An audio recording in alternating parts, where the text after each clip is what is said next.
Y'all, last week I got a little lost. I went out to I took a trip to Denver, and on my way back I got lost in COVID land, and took a quick pit stop for a little bit, but we're on the mend, and back at it. Very happy to be with you guys again.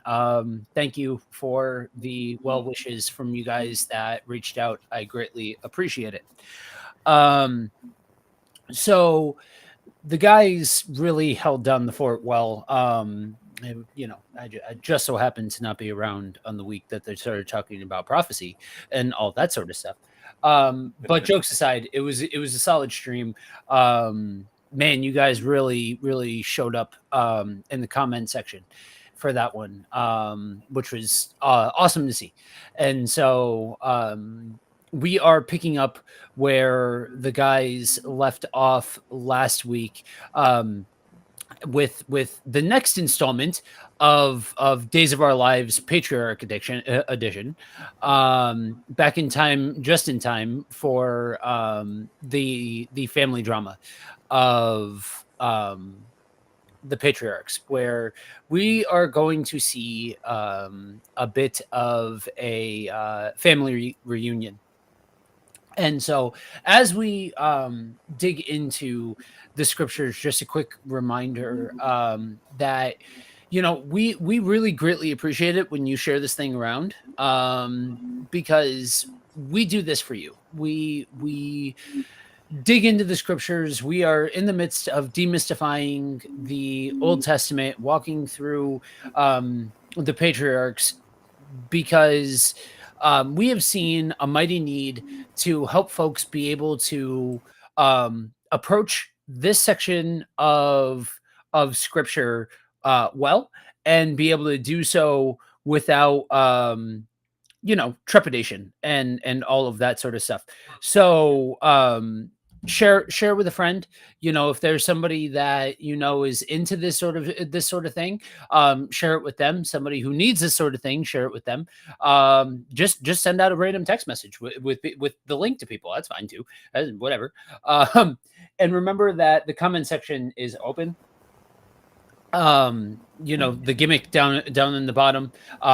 Chime in below wherever you are tuning in, because it gives us an idea of where to dig in and all of that sort of stuff. So and just even if it's just to say hi. So we're trying out something new, or at least I am. I'm trying a different browser. And so if pop-ups become distracting, I will switch back to the last browser, or to the regular browser that I use. But um, let's see here. We are going to Watcha. There we are. Whoop. Anton, come with me. I see you on the side, but I don't see you. Oh, hello. Little bit of technical difficulties. Give me just 1 second. Never had that one happen before. All right. This. Why? That's so strange.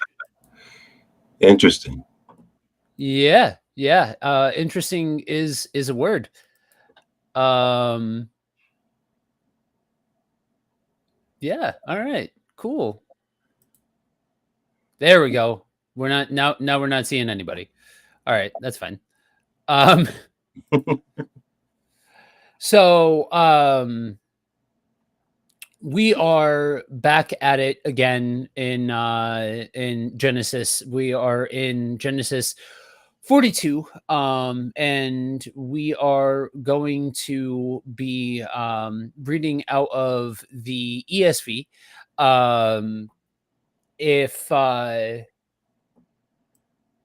obviously read out of whatever version that you would like, but we are in the ESV. I would really like to find out why that is a thing that is happening. Um, that's so strange. Yeah. Anyway, I don't know why that's a thing. Anyway, we'll figure it out. Okay, we're gonna go back to maximize view. Whatever. All right.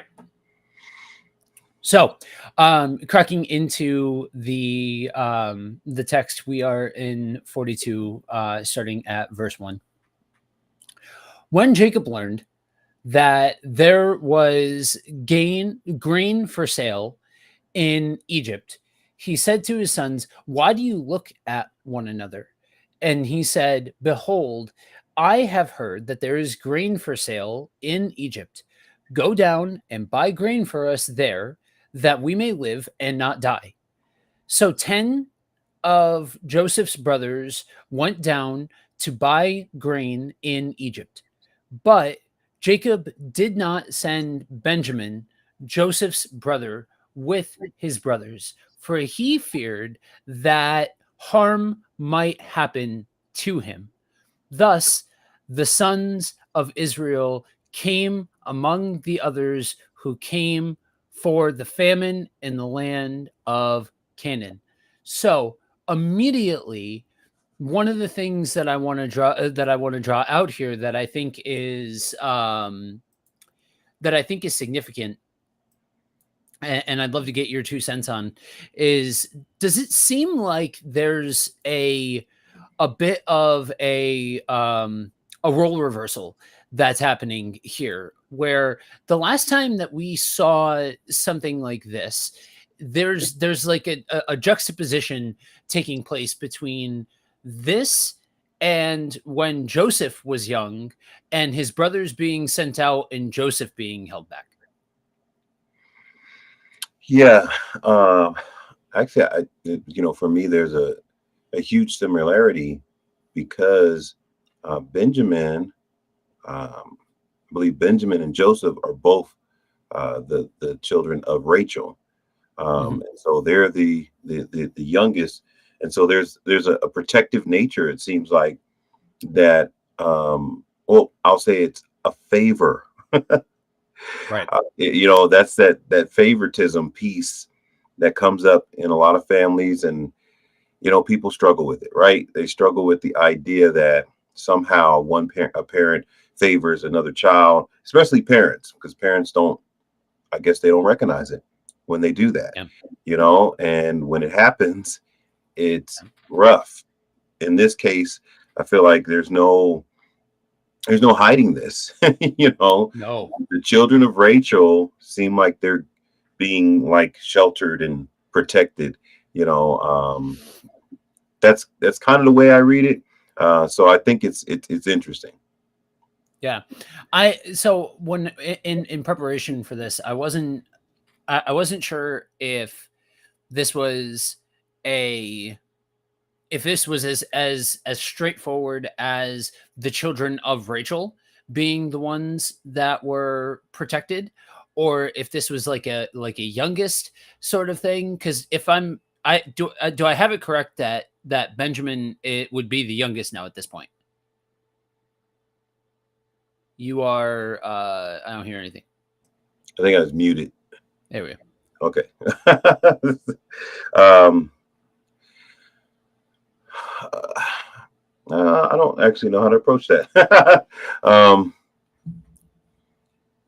Yeah, kind of reframe that a little bit.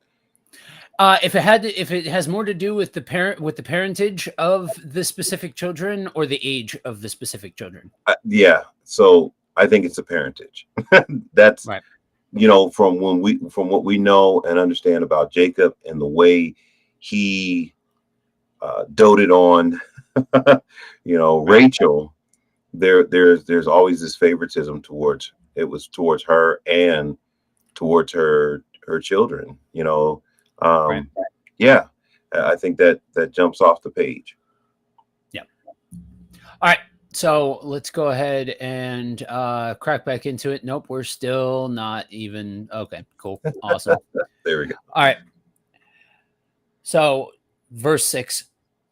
Now Joseph was governor over the land. He was the one who sold to all the people of the land. And Joseph's brothers came and bowed themselves before their faces to the ground. Joseph saw his brothers and recognized them, but he treated them like strangers and spoke roughly with them. Where do you come from? He said. They said, from the land of Canaan to buy food. And Joseph recognized his brothers, but they did not recognize him. And Joseph remembered the dreams that he had dreamed of them. And he said to them, you are spies. You have come to see the nakedness of the land. They said to him, no, my lord, your servants have come to buy food. We are all sons of one man. We are honest men. Your servants have never been spies. So we are at a moment of realization for why are you not here? Anyway, I'm gonna stop messing with this.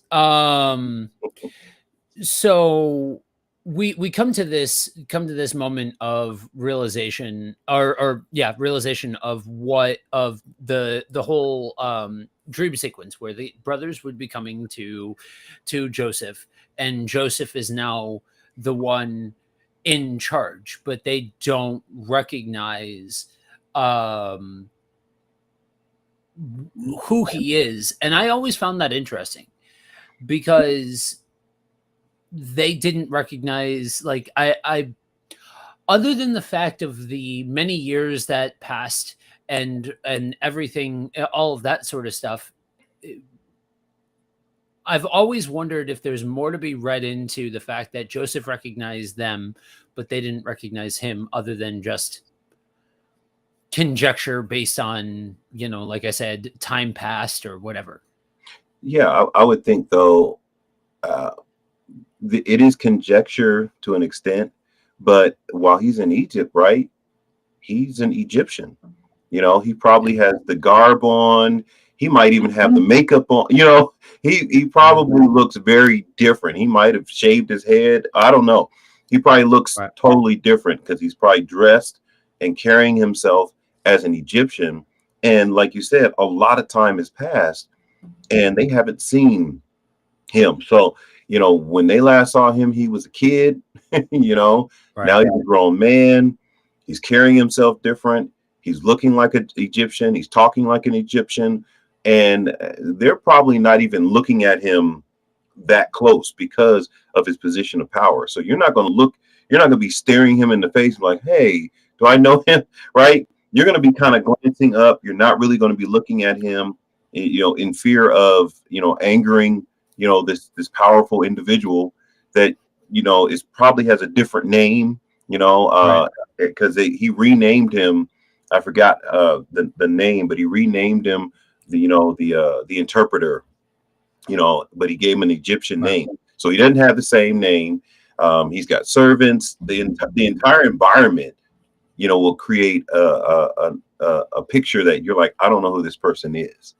Right. Mm-hmm. So I think there's a lot going on. I think there is some conjecture, but I think you can do some educated, guessing, right, to a lot of reasons why they wouldn't know him. And that's why and to raise that exact point for the audience, there's power in wrestling a little bit with the text. And I ask some of the questions that I ask, hopefully for you guys, that you can feel a little bit more comfortable asking questions of the text, even though, like, some people would think to ask about the parentage thing. Other people wouldn't. Some people would ask about what he looks like. Other people wouldn't. And so just because it's conjecture, we use that word a lot just to classify, because there's stuff that's plainly in the text and there's stuff that's not. and we want to be authentic to the fact that the fact that we are talking about things that are not plainly in the text. They did not recognize him because XYZ is not to be found Right. in this. But that doesn't mean asking those questions doesn't automatically become a negative thing or an inappropriate thing. It's just a matter of being able to approach it in a way that recognizes the difference between the questions that you're asking and the and what's present in scripture. Because sometimes, like we've talked about on many occasions, um it's the scriptures are quiet about things that that they're quiet about for a reason, Right. you know. Right. So You know, and when the Bible is silent, we want to do our best to stay silent, because I yeah. think that's how we create these strange doctrines and strange beliefs. And we'll take one little incident and then turn it into a situation where, you know, everybody's doing something, based upon, oh, well, it said this in Genesis. And so now I do this all the time. Like, well, I don't think that was the purpose of that passage. Right. And so it didn't tell you to do that, right? Like you said. And even here, we say conjecture because it doesn't explicitly say why they didn't recognize him. It just says they didn't recognize him. And so anything we say is kind of, conjecture or speculation, or, you know, um, just trying to have conversation around the particular passage. And it's interesting. If we were in a Bible study, I would ask the question to those that are watching, like, hey, why do you think they didn't recognize him? What would be your reason looking at the passage? Why do you think Joseph's brothers did not recognize him? Because he recognized them pretty much right away. He kind of looked at them and said, oh, I know who this is. The same amount of time has passed for him, because there's another piece to this. And this is just, again, it's just, kind of pushing the envelope a little bit to stir the pot, is that he probably thought about them a whole lot more than they thought about him, Quite possibly, because he's thinking in his mind, what am I going to say if I ever see them again? I don't think I think they thought he was dead and he was gone and they were never going to see him again, and may have just moved on in their mind. Whereas he never moved on. He's thinking probably about one day seeing them again, because he already knows what the dream was about. He already knows that somehow we're supposed to come back together. They disregarded that. They threw him in a pit, sold him into slavery, got rid of him. And so there's a different approach to this. There's a different determination, right. between the two that kind of sets them apart. I do think it's interesting that specifically, like I was, tracking right there with you, and then you pulled out specifically your reasoning caught my attention. You had said that the dream portion of it, and absolutely, I'm not disagreeing with you Right. specifically, but my mind specifically went to the familial aspect of it, because this is we've said this, and I made the crack at the beginning about Days of Our Lives Patriarch Edition Right. and all of that and all of the family Right. drama that's on display. But this is one of the most valuable aspects about this set of stories from Abraham on, is that it does not shy away from the complicated interpersonal and personality driven dynamics of the people that are involved. Just because these are the people that we are following, that God is using, that God has made a covenant with, all of those things, just because this is the family doesn't mean that they are free from nonsense and disorder Right. and all of that sort of stuff. And so I would think that there's room within the conversation to also add that um I don't know, Joseph was done dirty by his brothers. Right. He was not perfect by any stretch of the imagination, but he was there's I would wonder if part of that is thinking about his brothers, because of like, if I ever see them again, what am I gonna do, sort of thing. Right. But to your credit, I think with the time past aspect of it, you figure probably a whole lot less has changed for them in their mode of being, style of life, Right. style of dress, way of presenting themselves, the whole nine yards. A lot less has changed for them than for Joseph. So it would stand to reason that they would look a lot more similar, aged in comparison, but definitely more similar than Joseph would have in comparison. Yeah, I agree. So I would raise the question to you guys watching, like Ant said, why do you think that Joseph recognized them, but they didn't recognize him? But also on top of it, do you guys watching see a bit of Jacob in Joseph here when we read this bit about he recognized them but didn't tell them that he recognized them, and spoke harshly with him? And we're going to see that unfold here in the next several verses and in this chapter and all of that. But I'm curious to get y'all's thoughts on that as that piece of the story starts to unfold here. We are jumping back at why here we go. All right, back in the text. Thank you for being patient with me as I helm the bus and figure out why in the wide world of sports that's happening. All right. Verse 12. He said to them, "No, it is the nakedness of the land that you have come to see." And they said, "We, your servants, are 12 brothers, the sons of one man, in the land of Canaan. And behold, the youngest is this day with our father, and one is no more." So this is them stating openly they think he's done. He's gone. Right. But Joseph said to them, "It is as I said to you, you are spies. By this you shall be tested. By the life of Pharaoh, you shall not go from this place unless your youngest brother comes here. Send one of you and let him bring your brother while you remain confined, that your words may be tested, whether there is truth in you. Or else, by the life of Pharaoh, surely you are spies." And he put them all together in custody for 3 days. On the third day, Joseph said to them, "Do this and you will live, for I fear God. If you are honest men, let one of your brothers remain confined where you are in custody, and let the rest go and carry grain for the famine of your households, and bring your youngest brother to me.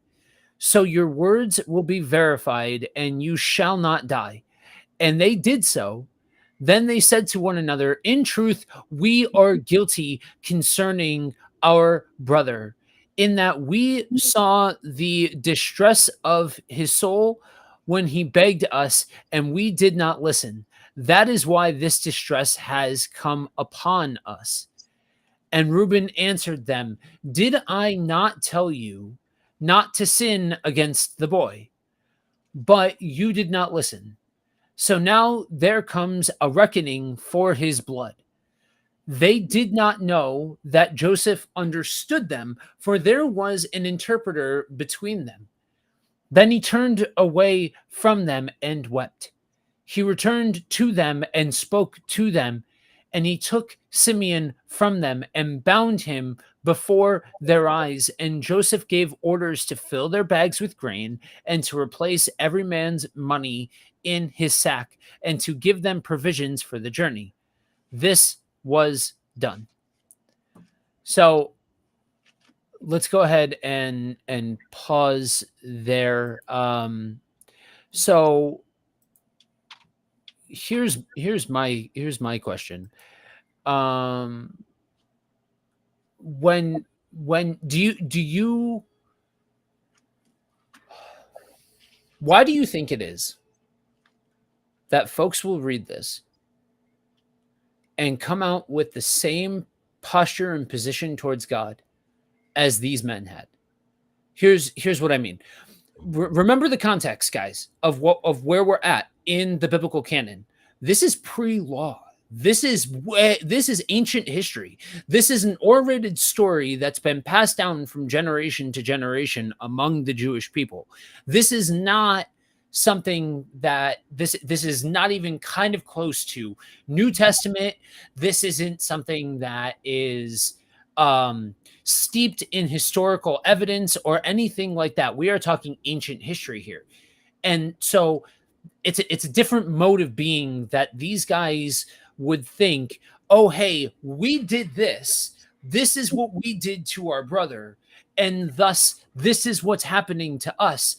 But tell me, how often do you come across people that have that exact same mode and posture towards God of, I have done this wrong, and so thus I'm in for it now because I've done wrong. So what do you Yeah, think that is? yeah. I think that's kind of our default setting is, the eye for an eye. Yeah. If I do something wrong, something bad is supposed to happen to me. I think the word superstitious, we'll say, oh, that's religious, but really it's superstitious Yeah. that, if I do this act, something's going to come back to me, Mhm. and this might ruffle some feathers, but a lot of Christians, you hear them say, well, yeah, I believe in karma, you know, and it's, karma is not a Christian concept. It is not something that you find in the Bible. Like, oh no, but yeah, what comes around goes around. Yeah, I get where you're going with that, but a, a lot of times things don't happen that way. I think that's why there's passages in the Bible that says, well, why are the good prospering? I mean, why are the evil prospering and the good suffering? Right. And so if things like that are happening, then that's not actually what's going on. And so in this situation, their thought is this is quote unquote, what comes around goes around. We did our brother wrong. So wrong is happening to us. But here's the crazy thing about it is that wrong is happening to the whole land, right? Yeah. Egypt was hit with this famine. Israel's hit with this famine. All the nations, all of the the lands were hit with this famine. So it wasn't just okay, God's gonna hit everybody to get to you, right? So everybody's gonna suffer to just get you. In Yeah. this particular situation, what they're saying has a ring of truth to it because Joseph is actually doing this to them at this Right. particular moment because of what they did to him. Now he's not going full out, but he is pushing them to be honest and to, say what they did. And so that's where the actual truth is. It's not God is punishing them, that the universe or all this other stuff is happening to them. Joseph actually is kind of putting the screws to him a little bit because of what they did to him personally. So there is a personal I guess piece to this in this particular situation, whereas like you said, in the normal everyday life, I stubbed my toe. Oh, it's because I didn't push that cart back at the grocery store yesterday. That's why I tripped over this and fell. It's like, man, that's just a rough life. If everything that happens to me is because of something I did wrong or, Right. didn't do. And so, yeah, I think in this case, the actual issue is they're standing in front of the person that they did wrong. And he's exacting a little bit of revenge. It's see, and there and that's an interesting point. I'm should start off. I am in agreement with you, but I have heard other interpretations of this that state that that's not actually what Joseph is doing here. That it's not this is not a matter of um revenge at all, that this is a matter of um going the long way around to try and get the entire family there. I think I personally think that there's shades of that, as Yeah. especially as Yeah. the story's going to go on, but f- outside of that, I think we gotta be honest about the humanity of it. And I think that that's something that we as Christians need to just remember in general, that just because it's biblical canon and God is using them doesn't mean that they're not human, and they're not going to have some human responses and all of that sort of stuff. I mean, come on, we are sitting here reading how Reuben is taking the righteous moral high ground here Right. and all of that sort of stuff. And Reuben's the guy that was out of pocket just a couple of chapters ago and all of that sort of stuff. So it's there's ebbs and flows in the personal dynamics of every person that's involved here, you know. Yeah. Reuben of all people, right? Hmm. Reuben of all people, he, yeah, it's interesting because when you look at this, one of the things that jumped out at me when you're reading it is that there was an interpreter there, Yeah. which means that Joseph has been gone so long that he obviously doesn't understand their language, and maybe he was too young to learn the language, so he's not as nuanced, in the language. And so I was like, an interpreter, you know, that actually, so that he can understand what they're saying. So he's been gone a long time. I don't know how long. I should have took some time and, pulled up the research. If there's, anybody watching, if Andrew's lurking somewhere, he probably Yeah. knows, how long it's been. But obviously, it's been a really long time for an Yeah. interpreter to be necessary for him to understand their language. Um, and so there's a huge divide there in the way that they're thinking, in the way that they're living, in the way that they're approaching this moment. And they have no idea, that they're sitting in front of the brother, that they're telling him is dead. You know? Right.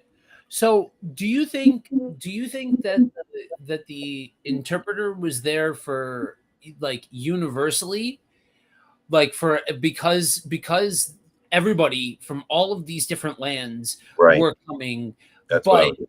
it wasn't necessary for the like in the case of the brothers and all of that, that the interpreter was there, but it wasn't actually necessary. Like he was understanding what was happening, just kind of uh playing up the gimmick of the interpreter, so that way he doesn't let on that he understood what was going on, and that what they were saying and all of that sort of stuff. Does that make sense? Um, yeah, yeah. I think if that were the case, then there wouldn't be a need to specifically say there is an interpreter there and he understood, right? It would just he understood, or I wonder why because at first I was like, why are they talking about an interpreter? He's Israel, he's an Right. Israelite. So how come he doesn't understand? Why are they putting this piece in here that there was an interpreter, and then he understood, then he turned and he wept? It just was, you know, it just was interesting to me that Yeah. was there specifically for this Yeah. particular situation. And that's why I said, man, he must have been gone so long Right. that he doesn't understand. It said, but they did not know that Joseph understood them, for he spoke to them through an interpreter. Okay, so mine says it differently. Maybe I read yours differently. Because this one says, but they did not know that Joseph understood them, for he spoke to them through an interpreter. So he does understand them. Yeah, so I get the impression here that Joseph just hasn't smartened anybody up to what's Right. happening What here. he's doing, yeah. He that's why I drew out the distinctive of, I see Jacob in Joseph here because he's messing with everybody in this moment, Yeah. in an effort to illustrate either a point or a purpose, or maybe even a little bit of revenge. It's quite possible that's the case, but it would seem like he's very aware of what's happening. It just so happens that the interpreter's there because people from all of these different lands Right. are coming because of the famine. Yeah. So the interpreter was just a part of the process. He didn't need the interpreter. Right. Yeah. I guess it just read a little bit differently from the ESV. Maybe I just heard it a little differently. Yeah, I've normally I am all for the ESV. I don't know if it's because of the style of translation that it is, but I say I'm not the biggest fan of the ESV's translation of this particular section of scripture. I thought this for a large chunk of what we've been covering in Genesis, but whatevs, we're here. Right. So, all right, let's go ahead and jump back into the text. Okay, so we're picking back up at verse 18.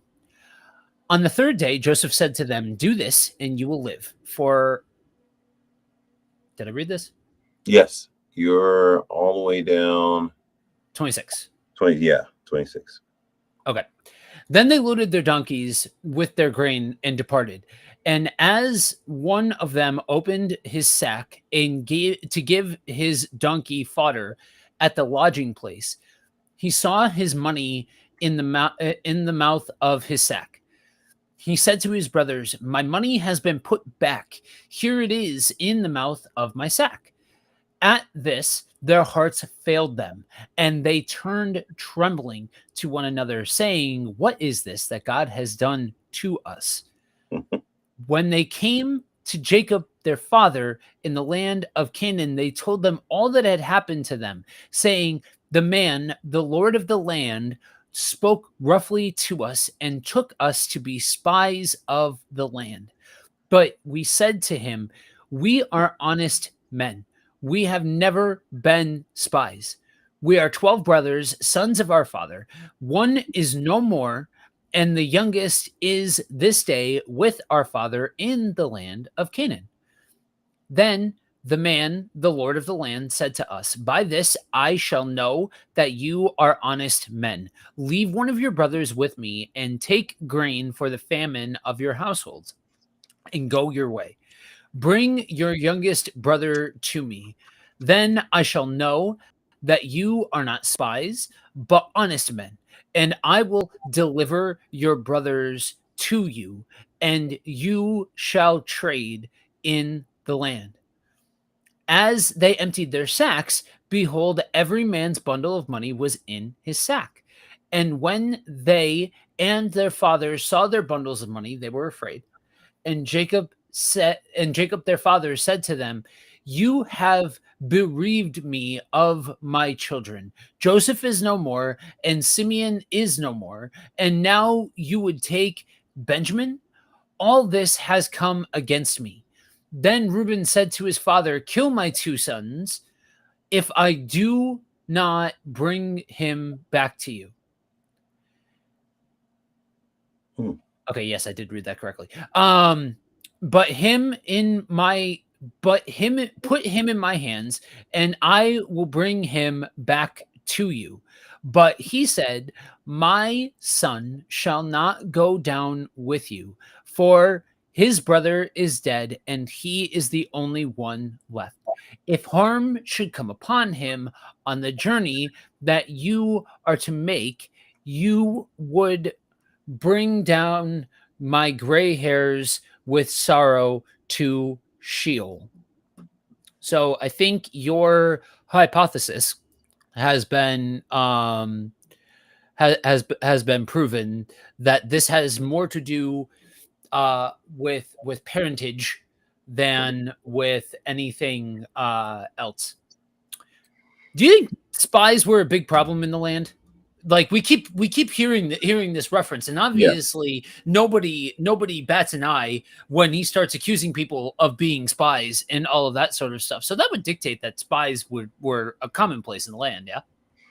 Yeah, and they were a big deal because spies, they're checking to see if the other country is strong, right? Right. Let's see what's going on over there. Go back and report back, and maybe we attack. Maybe we, and so that's a Right. big deal because, like you said, even going forward, that's what Israel did when they went into the land. They sent spies out into the land. Every Yeah. every area that they were going to go into, they sent spies out, and so it was a big deal to catch spies. Like, we got these spies, so they can, they can't go back and report on us, because Right. like you said, you guys are trying to see what we have and what we don't have. That's what's going on here. Right. And a significant empire, because the thing to remember for those of you that are not familiar with world history, when some civilizations are looking at the origin point of their story, their people, their land, their traditions, all of that sort of stuff, Egypt already can look to their ancient past. That's how long in the tooth the Egyptian civilization and empire go. And so they are established in the land, and so it would matter for them to be on guard against spies and all of that sort of stuff, especially at this moment in history, because as we're hearing from the rest of the story, other lands are in a desperate way, whereas Egypt was prospering. Um, I think it's interesting to read the dramatic Yeah, words that of Jacob yeah. I in was all of that. looking at that too. I think he's I yeah, it's interesting because you don't want to go too far into reading your own perspective into it, but how do you not recognize the fact that he is so very openly stating his preference for his children and his biases and all of that sort of stuff, just plain out for everybody else to see. What do you think? What do you make in the midst of all that, though? It would seem like Ruben's stepping up.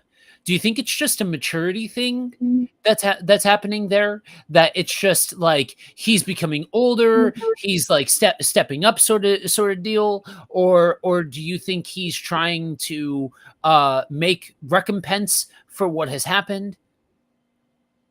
Yeah, I think it's all of that. I think I think it's all of that, all of the above, right? He's older. He understands, the pain that he's caused and what's going on here.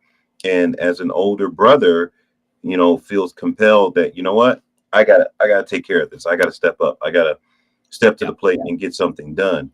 But back to your original point, the drama here, you know, he says Simeon is no more. Like, that's not true. It's like It's like you're gonna see him again. I mean, I don't know. It doesn't say that he killed Simeon. It just said that he kept him there to make sure you guys were being honest, right? Yeah. But he's like, Joseph's gone, so Joseph's no more, Simeon's no more, and now you want to take Benjamin. It's Right. like, oh man, he is like super over the top. Yeah. I mean, I and that's just like you said, perspective, you know. Right. And but I think that's relevant because I think we're seeing that I think there's a very clear argument to be made in the text that Jacob's perspective is that things are against him now. God's Yeah, favor is against him now. yeah, The world is against him now. And now his because of something, his sons are dying. And maybe it's a little bit of hysterics, maybe it's a little bit of Jacob's over the top nature, whatever. I don't that part of it is firmly in the camp of conjecture, but it would seem like that's the posture that he is approaching God from. And the thing that I feel compelled, just I should have said this before in our last pull away from the text, but I'm going to throw it in here. um this idea of a karmic approach to God, that instant karma sort of yeah. idea, that that's not how karma works. Like I'm speaking from the actual religious belief of karma. That's not how that works. That's not how It's it not works. instant karma. It's a lifetime based thing. It's a whole picture based thing. Not I did something wrong, so my car breaks down, Right, sort of thing. right, right. Absolutely. You know, I agree with you 100%. There's a piece here, you know, that we're looking at, where he goes on again, like you said, Reuben stepping up, and it's almost like Reuben in this moment is even trying to cover up for the original action, right? Because if he goes and he takes care of this, nobody asks, about Joseph, Right. because that's really what I think that's part of it, right? Like you said, maturity, him trying to step up, but I think he's also trying to make sure it doesn't get out, you know, what happened, because they just confess to the Lord of the land, which they don't know is Joseph, that, yeah, we mistreated our brother, right? We Right. did this. And so if his dad goes there, right? If his dad comes, what if the second in command tells him, hey, your sons did this, this, and this. So he's like, look, I'll take care of it. Let me go. And it's almost like he's still working an angle as well. So there's a lot going on here, Right. in Joseph's story. And for those that might be just jumping in, we're in Genesis 42, looking at Joseph and his brothers, and this is family drama, Yeah. you know, at the highest, right? This is some family drama here. Yeah. Yeah, we are simultaneously seeing the fruition of Joseph's dreams that we saw several chapters ago, but also we are seeing the boys being called out into the carpet because of circumstance and situation for what they did to Joseph and all of that. Um so let's go ahead and jump back into the text. We are in 43, kicking off at verse number 1. Let's see here. All right. Now the famine was severe in the land, and when they had eaten the grain that they had brought from Egypt, their father said to them, go again and buy us a little food. But Judah said to him, the man solemnly warned us, saying, you shall not see my face unless your brother is with you. If you will send our brother with us, we will go down and buy you food. But if you do not send him, we will not go down. For the man said to us, you shall not see my face unless your brother is with you. Israel said, why do you treat me so badly as to tell the man that you had another brother? So the drama is real, y'all. Um, They replied, the man questioned us carefully about ourselves and our kindred, saying, is your father still alive? Do you have another brother? What we told him was an answer to these questions. Could we in any way know that he would say, bring your brother down? And Judah said to Israel, his father, send the boy with me, and we will arise and go, that we may live and not die, both we and you, and also our little ones. I will pledge of his safety. From my hand, you shall require him.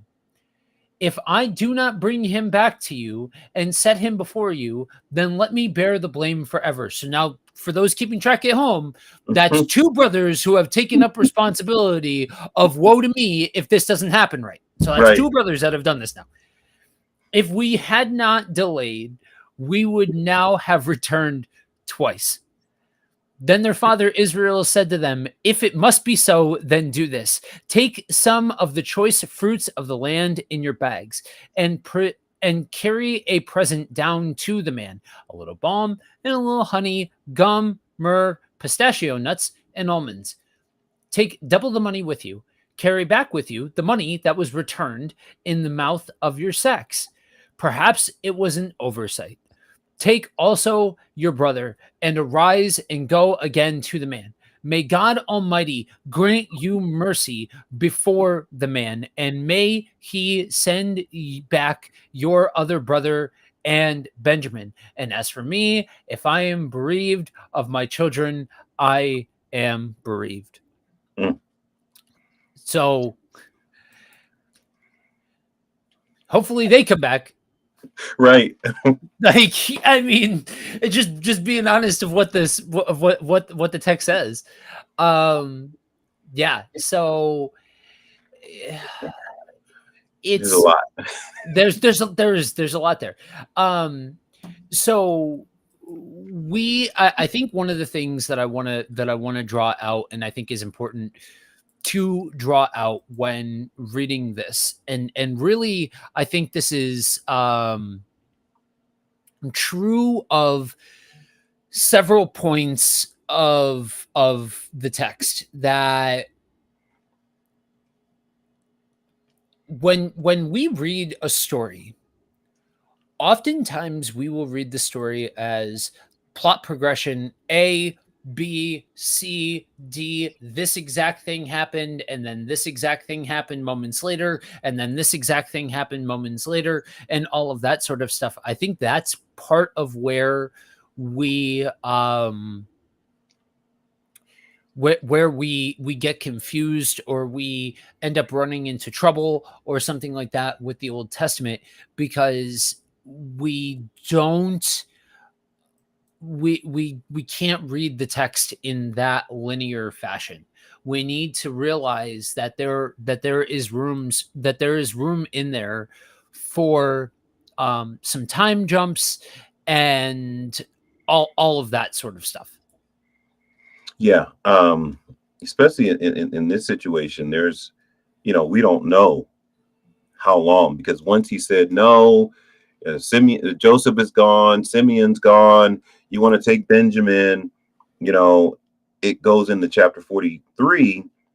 Now the famine was severe in the land, almost like, here we go, this thing is rough now, it's really getting deep, it's really at this point the famine has kicked up, everybody's starving, and Joseph's kindness caused fear for them, because when they went back through their bags, we saw that in 42, the money that they had took to spend was given back to them. They don't know if this is a trick. They don't know if you're trying to, catch them stealing or what have it. And so Jacob or Israel is finally at a point where he's like, okay, do this. Take that money that they gave you, take it back, double the price. Make sure that you give them whatever they want. And if I gotta mourn my sons, then I gotta mourn my sons. But we're all gonna die if you guys don't go back. And so you have Reuben, who promised that you can kill both of my sons if we don't bring them back. Now you got Judah saying, you know what, require my head if we don't bring them back. But we got to go do this. And it's interesting because those are the two individuals, right, from the beginning, yep, that were the main guys speaking up. And for you guys that, you know, haven't been following along with this or don't know the story, it was Reuben and Judah that really were the main culprits, or the main, I guess, conspirators. I won't say culprits, but they were the ones that kind of figured out what they were going to do with Joseph in the beginning. So it's interesting that those are the two that are really stepping up here, again, giving the feel that, well, wait a minute, are they trying to make this right because of the situation, you know, that happened, or are they doing this out of the kindness of their heart? They're trying to do the right thing for the right reason. And so it's just interesting when you think about this story in its totality, that Reuben and Judah are the two pledging their life, you know, to protect the boys. Yeah. I don't think that's. I think that's purposeful illustration in the story. Like, I think that there's a purpose to it when we see exactly who it is, and all of that. So do you think that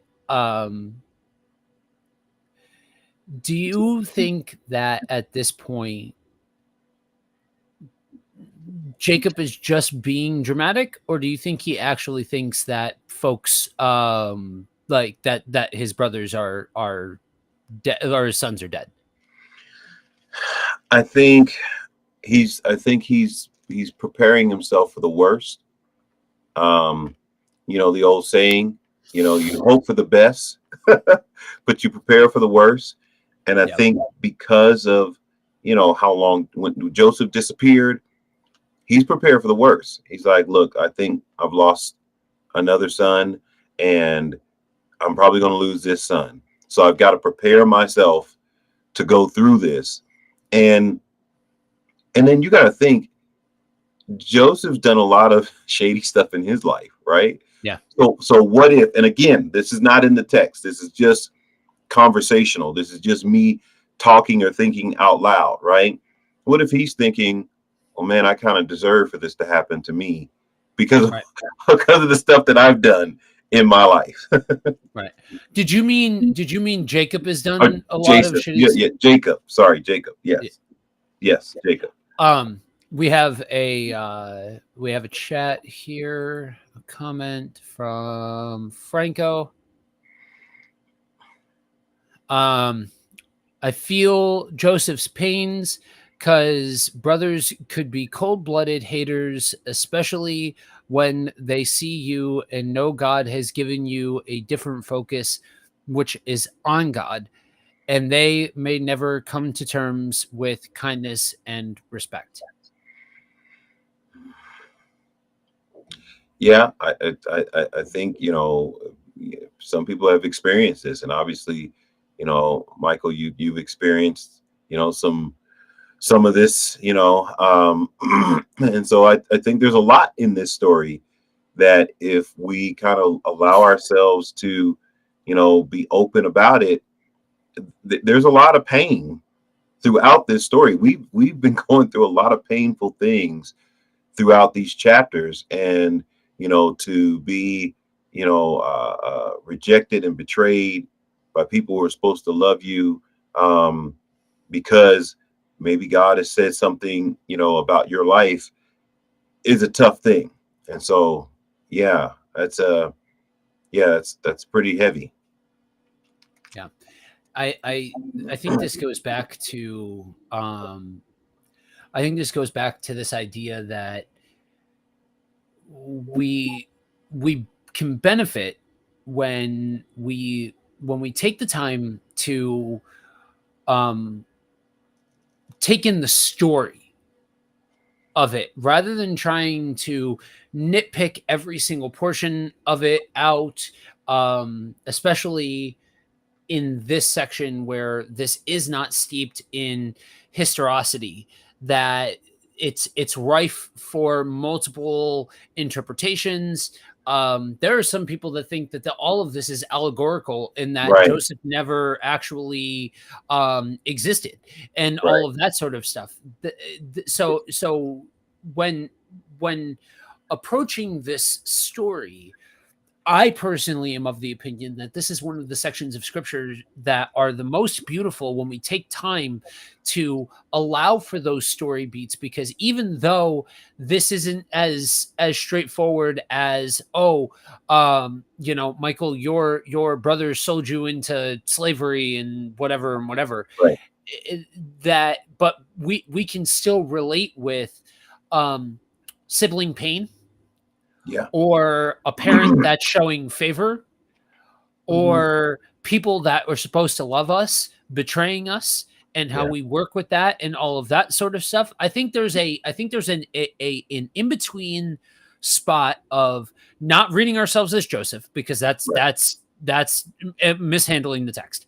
Not reading yourself as Jacob, that's mishandling the text. Don't read yourself as a character of the story in a very specific sense, but taking the thematic points and understanding that humans have been human since the dawn of time, Right. and that humans have stayed out of pocket, and that also speaks to the continued character of God. So uh, the specifics and the idiosyncrasies and the nuances and all of that sort of stuff, that's going to be a little bit that's going to be more individualized.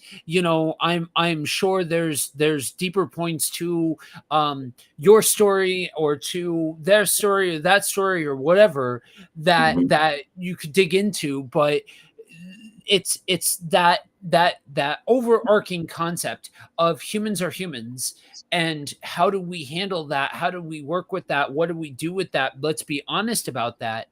I think reading something like this, and the fact that this is an ancient story that depicts some core thematic points that even us today will have to wrestle with and deal with and all of that sort of stuff, that is powerful. That gives us the assurance that we are not unique in our struggles, we are not alone in our struggles, all of those kinds of things.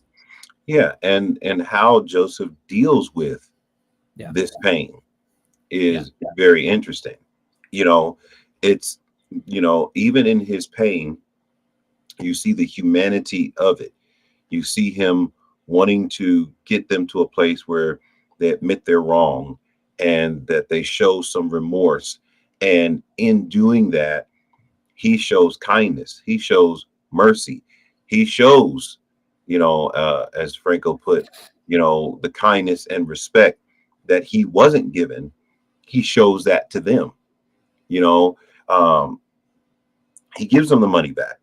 He gives them an opportunity. They don't realize it, but he's working up towards an opportunity to heal this. You know, yeah. Even though along the way it's like, oh, little things you're like, I could, you know, putting them in the cell for 3 days. Like that's very minimal, right? But like you were saying, Joe, there's an ultimate goal in this. Yes, they're suffering a little bit through this, right? But they're not suffering like they could. He's not Right. doing what he could do. There's Oh only yeah, one no. person in the land that is higher than him, Right. and that's Pharaoh. So if he wanted to, he could really put the screws to them. I think he's Yeah. he's doing the minimal. That's why I say, it's a little putting the screws to him. It's not full revenge, but he's letting them know that, hey, you did somebody wrong, and you need to feel this a little bit in order to get them to the place where they do humble out, so to speak, and come back differently. And so I think even the way Joseph is handling this, can we relate to that? Because we can relate to Joseph's pain, but can we relate to Joseph's process here of, bringing about redemption to this? Because he understands that there's something bigger afoot than just their relationship. You raise an interesting point there. That idea of, do you think, and again, conjecture, but do you think part of Joseph's motive is born out of a place of, you need to walk through this a little bit. You need to go through these paces a little bit in order to become humbled, or for there to be reconciliation or something along those lines? That this is part of this is, you kind of have to go through fire a little bit in order to get forged a bit into something new. Yeah. And like you said, this is just us talking. It's not explicit, right? In the text, for anybody listening, we're not saying that this is exactly what's going on, but this is a thought. I think that it very well could be a valid thought process. The text doesn't explicitly say this, for it or against it, but within this process, he does, they do, spend some time in a prison type situation, a lockup situation for 3 days. The brother is being held, almost like a ransom, which is hard on them. And you see the father, Jacob or Israel, he's tortured by what's going on here, and so when this comes together, and we'll see that later on, there's going to be a difference in how they approach him, especially when they realize that it is him, So yeah, I think it's a part of the process. Do I dare say, yes, he's intentionally doing that? I don't know. I can't say that he is, but I can say that there is that feature here that they're having to walk through just a little bit, of what he's experienced. As they go forward in this process. Yeah. Interesting. Because to me, that's the more, my personality type, that's the more interesting thing to dig into than the numerology of it all. Well, 3 days. Well, that's a foreshadowing for Christ being in the tomb for 3 days, and 3 means this, and all of that sort of stuff. I'm like, that's a stretch, and that's being charitable. So, but anyway, all right, let's go ahead and crack back into it. All right. So picking back up, chapter 43, verse 15. So the men took this present, and they took double the money with them and Benjamin. They arose and went down to Egypt and stood before Joseph. Another point to make, just to keep it in reference, they didn't jump in their truck and drive down to Egypt. They didn't. This is traveling. This is on foot. This is on, this is traveling on with animals and people and that sort of thing. So when we're thinking about the time frame and how the time frame of all of this works out, this isn't just a day's drive sort of thing. So just throwing that out there. When Joseph saw Benjamin with them, he said to the steward of his house, "Bring the men into the house and slaughter an animal and make ready, for the men are to dine with me at noon." And the man did as Joseph told him and brought the men to Joseph's house. And the men were afraid because they were brought to Joseph's house. And they said, "It is because of the money which was replaced in our sacks the first time that we are brought in, so that we so that he may assault us and fall upon us and make us servants and seize our donkeys. So they went up to the steward of Joseph's house and spoke with him at the door of the house and said, "Oh, my lord, we came down the first time to buy food. And when we came to the lodging place, we opened our sacks, and there was each man's money in the mouth of his sack, our money in full weight. So we brought it again with us, and we have brought other money down with us to buy food. We do not know who put our money in our sacks." He replied, "Peace to you, do not be afraid. Your God and the God of your father has put treasure in your sacks for you. I received your money." Then he brought Simeon out to them. And when the man had brought the men into Joseph's house and given them water, and they washed their feet, and when he had given their donkeys fodder, they prepared the present for Joseph's coming at noon, for they heard that they should eat bread there. When Joseph came home, they brought into the house with him the present that they had with them and bowed down to him on the ground. There it is, guys. And he inquired about their welfare and said, "Is your father well, the old man of whom you spoke? Is he still alive?" They said, "Your servant, our father, is well. He is alive." And they bowed their heads and prostrated themselves. Prostrated Mhm. themselves.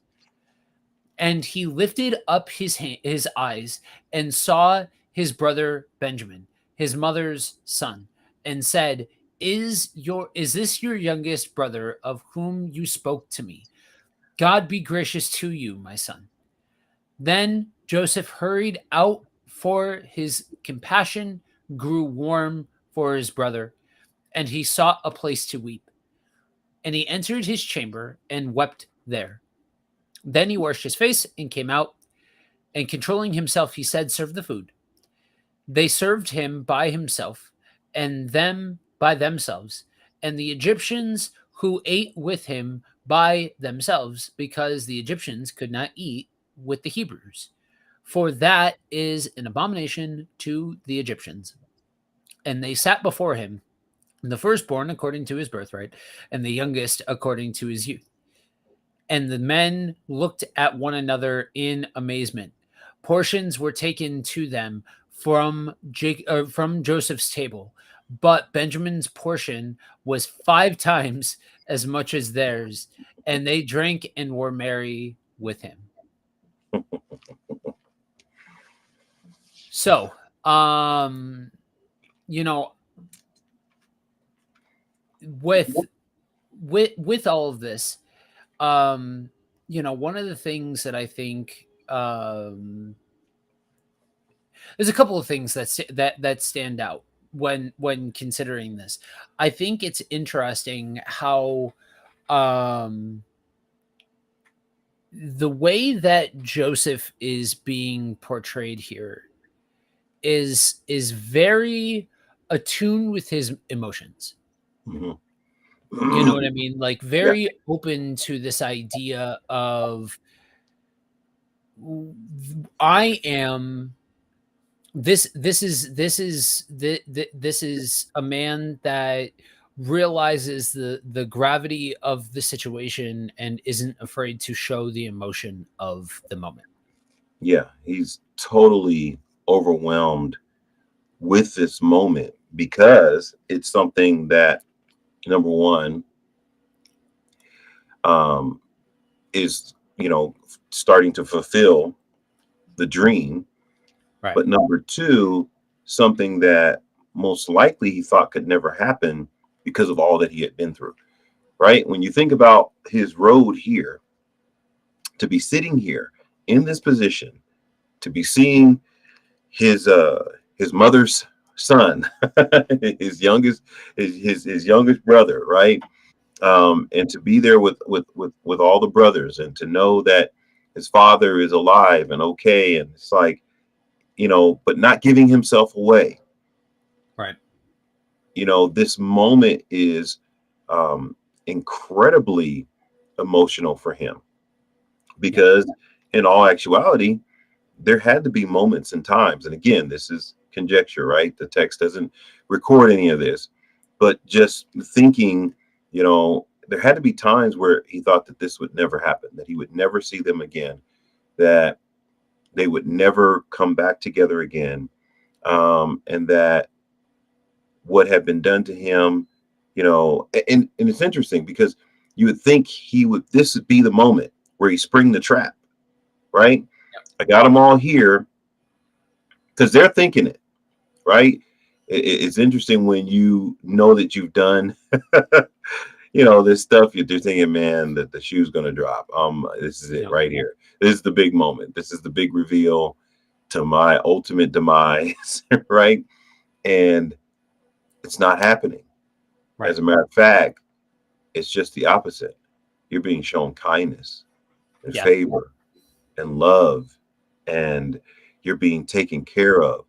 And it's overwhelming. And for the person doing it, it's overwhelming for them to be able to show this kind of kindness. And I don't know, those that might be watching, I don't know if you've ever experienced that, where you were able to show someone kindness who wronged you, and it hit you so hard that the emotion that you had wasn't about anger. It was like, wow, this is incredible that I'm able to love on this person, that I'm able to be good to this person, that I'm able to, restore or repair. Oh man, it can overwhelm you, to be that person, because a lot of us don't know if we can do it, right? I don't know if you ever thought like, man, this person, I don't know what'll happen if I actually see them, based upon the way that they treated me, but it was a person that I care for and I desired to love that person, but I don't know how I'm going to respond, right? So I just think it's interesting watching this. There's a lot of emotion freely being, shown here to us in the text. His brothers aren't seeing it, but we're Right. seeing it. Right. Right. Exactly. Um, Willie G is in the chat. Deep Good Berry. morning. I've been there more times than I can count. Yeah. Um, I think there's power in um looking at honestly the the realities of just you know the juxtaposition of what the brothers thought was happening and what was actually happening. Now Right. I'm real curious what I would love to have gotten in that moment of he had said that um give them 5 times the portion, and it says that they ate and they drank and they were merry and all of that sort of stuff. um I would have loved to have gotten a look in that moment into the brothers' perspective, that here they are thinking that this thing's just gonna go sideways, Yeah. and their brothers very obviously being shown favor, and we already see a path of a karmic approach to all of this. They wouldn't use that. The Bible doesn't use that phrase, but Right. we've said that already in this episode of this approach of they think that they're getting what's owed to them because of what they've done. And then Benjamin's the innocent one, and Right. all of that sort of stuff. So these things aren't happening to him. It very well could just be that straightforward, but it would be interesting to get that human perspective in all of this, because that's literally the basis of this entire story, is that human perspective, and what that looking at that human level of these interpersonal dynamics and all of that sort of stuff. Franco is back.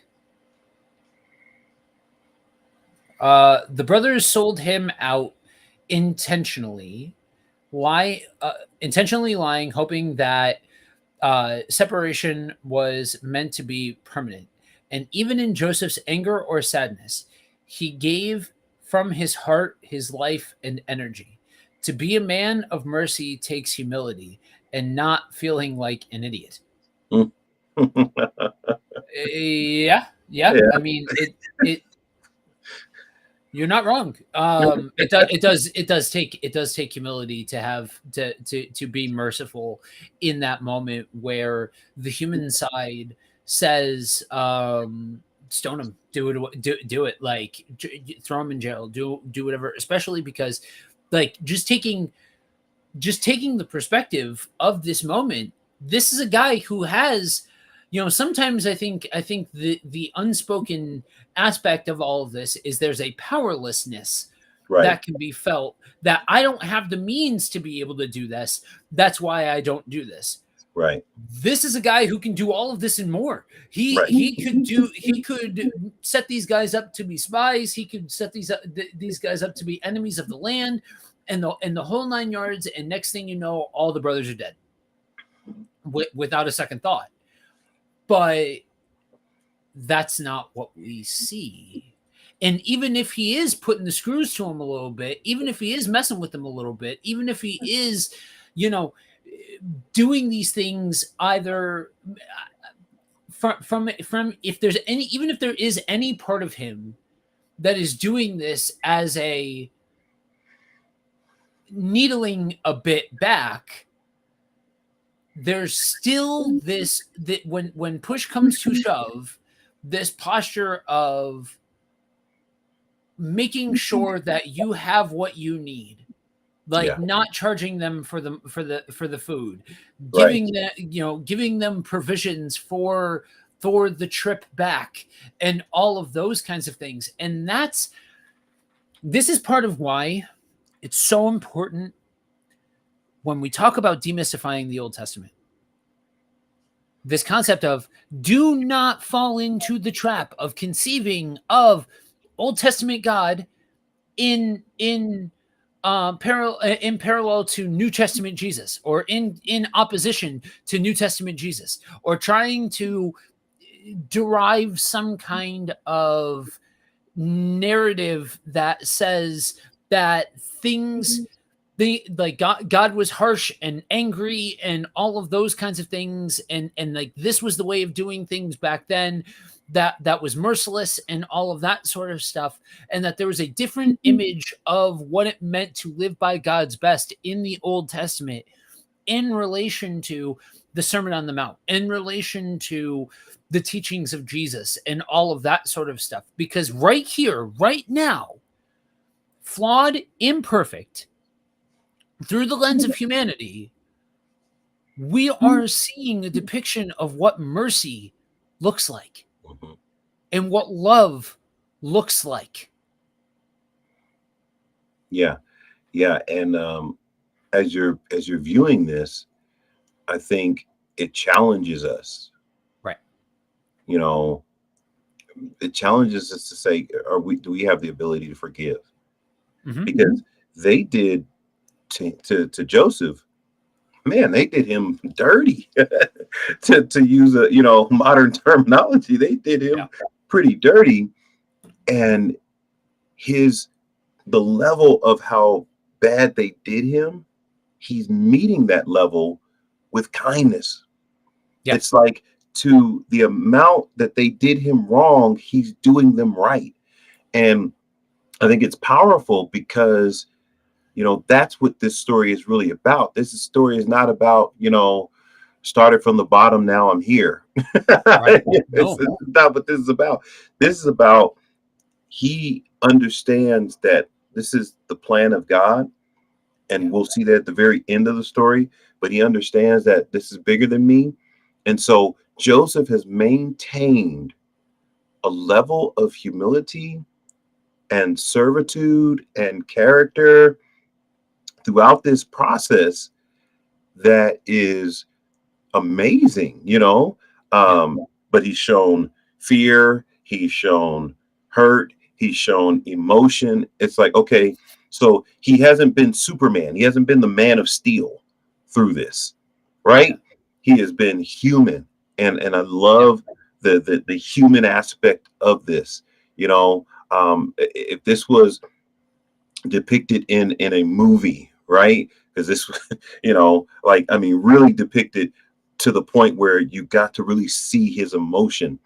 You know, after reading through this so intently on the things that he suffered through, this might be the part in the movie where everybody's kind of, oh man, uh, Yeah.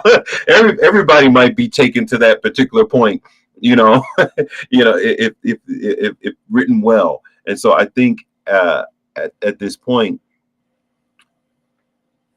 forgiveness, Yeah.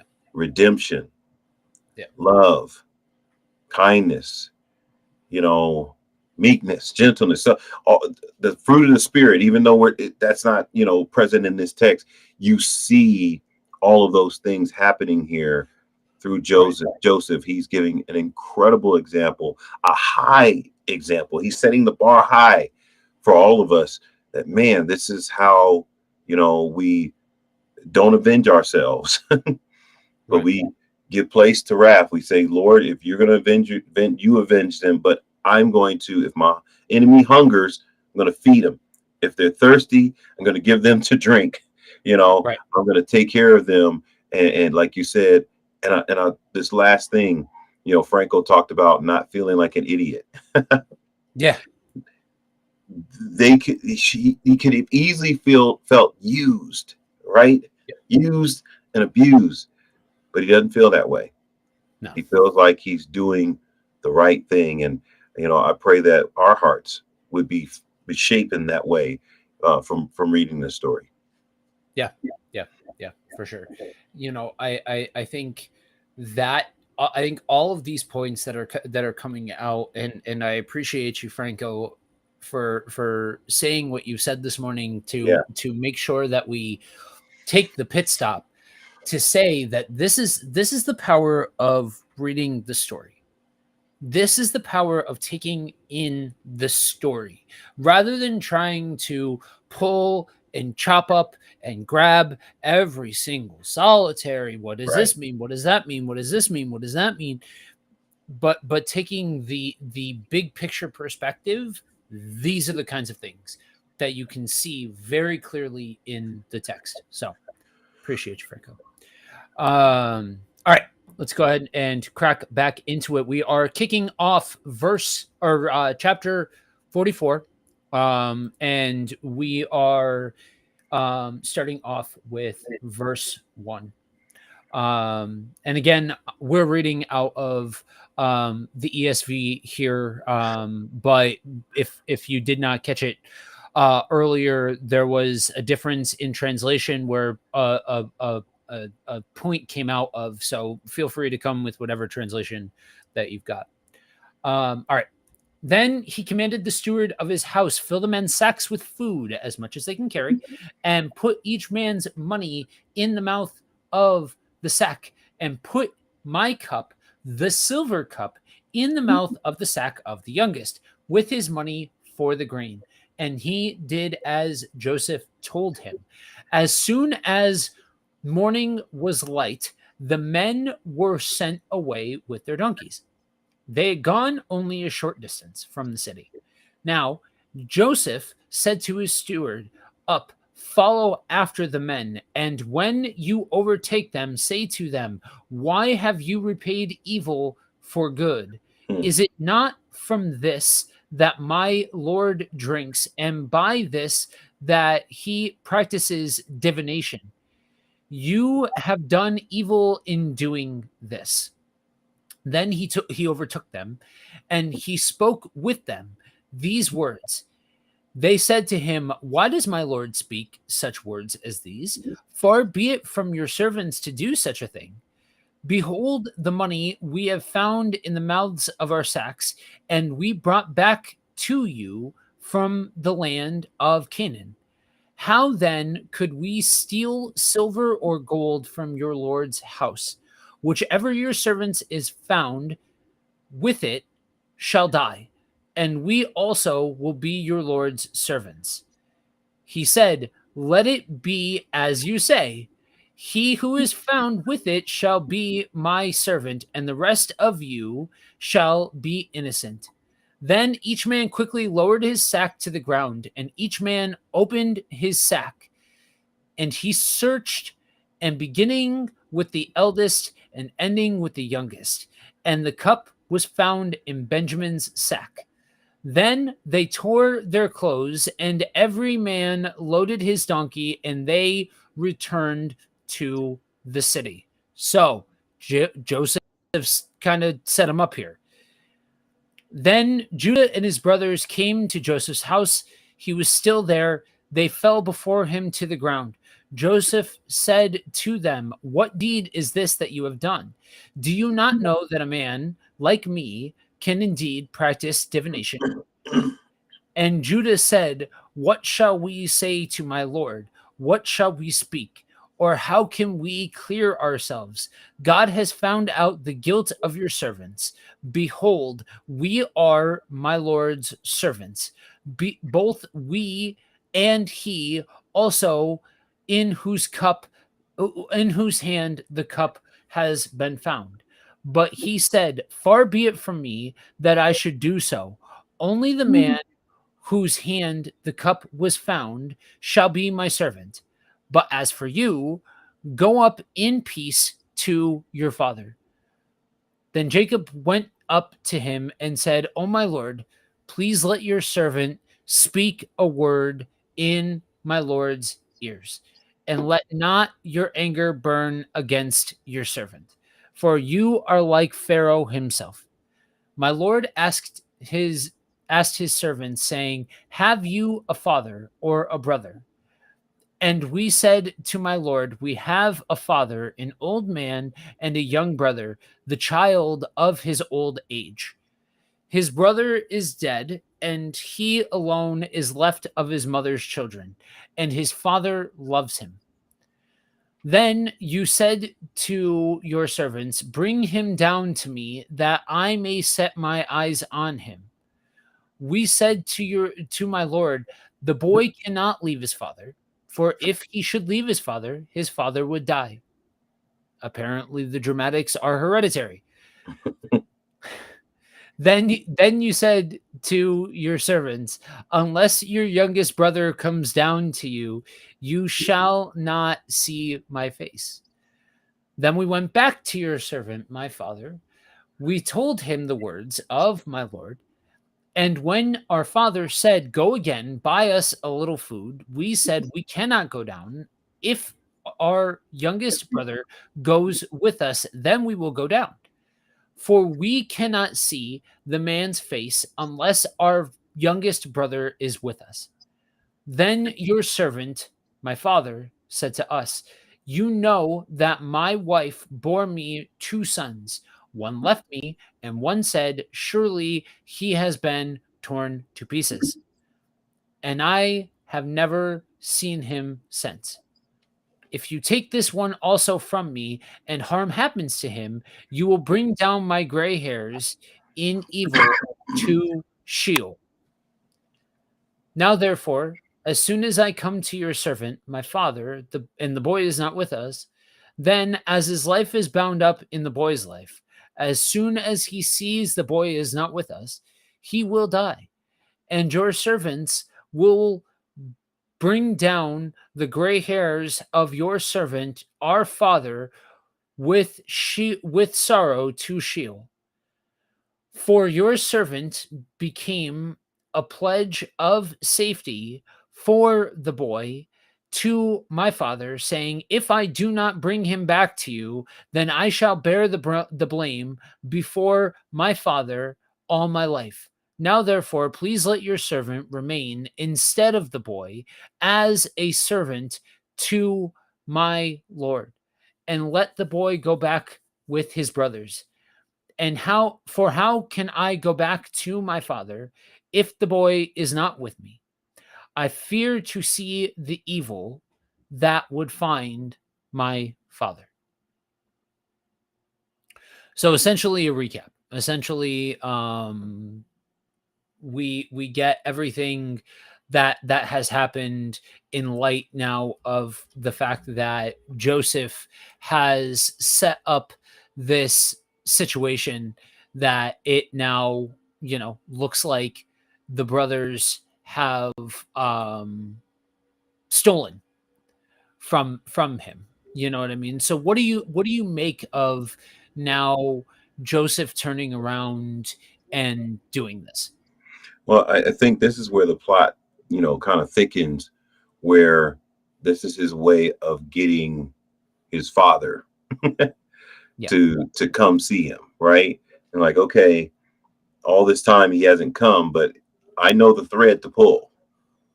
That Benjamin, is the key to getting the father back.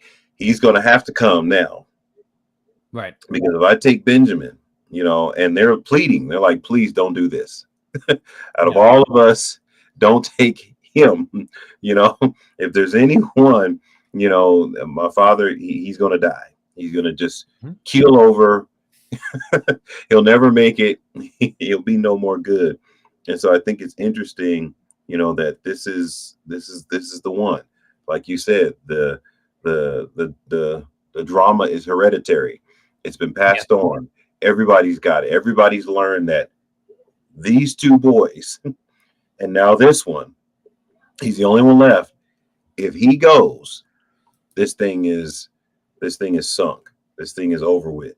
And so I think it's interesting, the emphasis on, yeah, everybody seems to be aware of this favoritism, and they're not showing any ill towards it, but they've kind of accepted it, that this is the reality.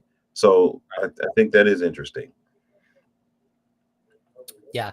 I think that I also think it's interesting that we are seeing different language used for the fate of Benjamin versus the fate of Joseph, because I think we're still working around the lie that the brothers fed to Jacob, that they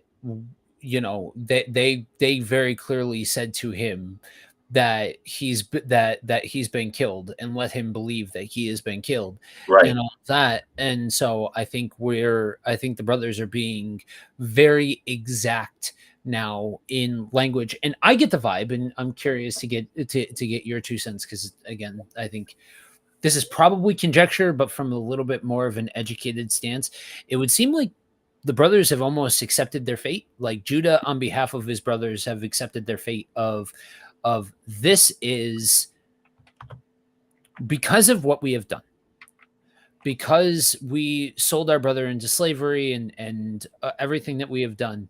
Now we are destined to live out our days as slaves in Egypt. And so kind of let the innocent one go. He's the one that dad actually likes. And so that kind of, it would seem like that's kind of the reading of the moment. You know what I mean? Yeah, yeah.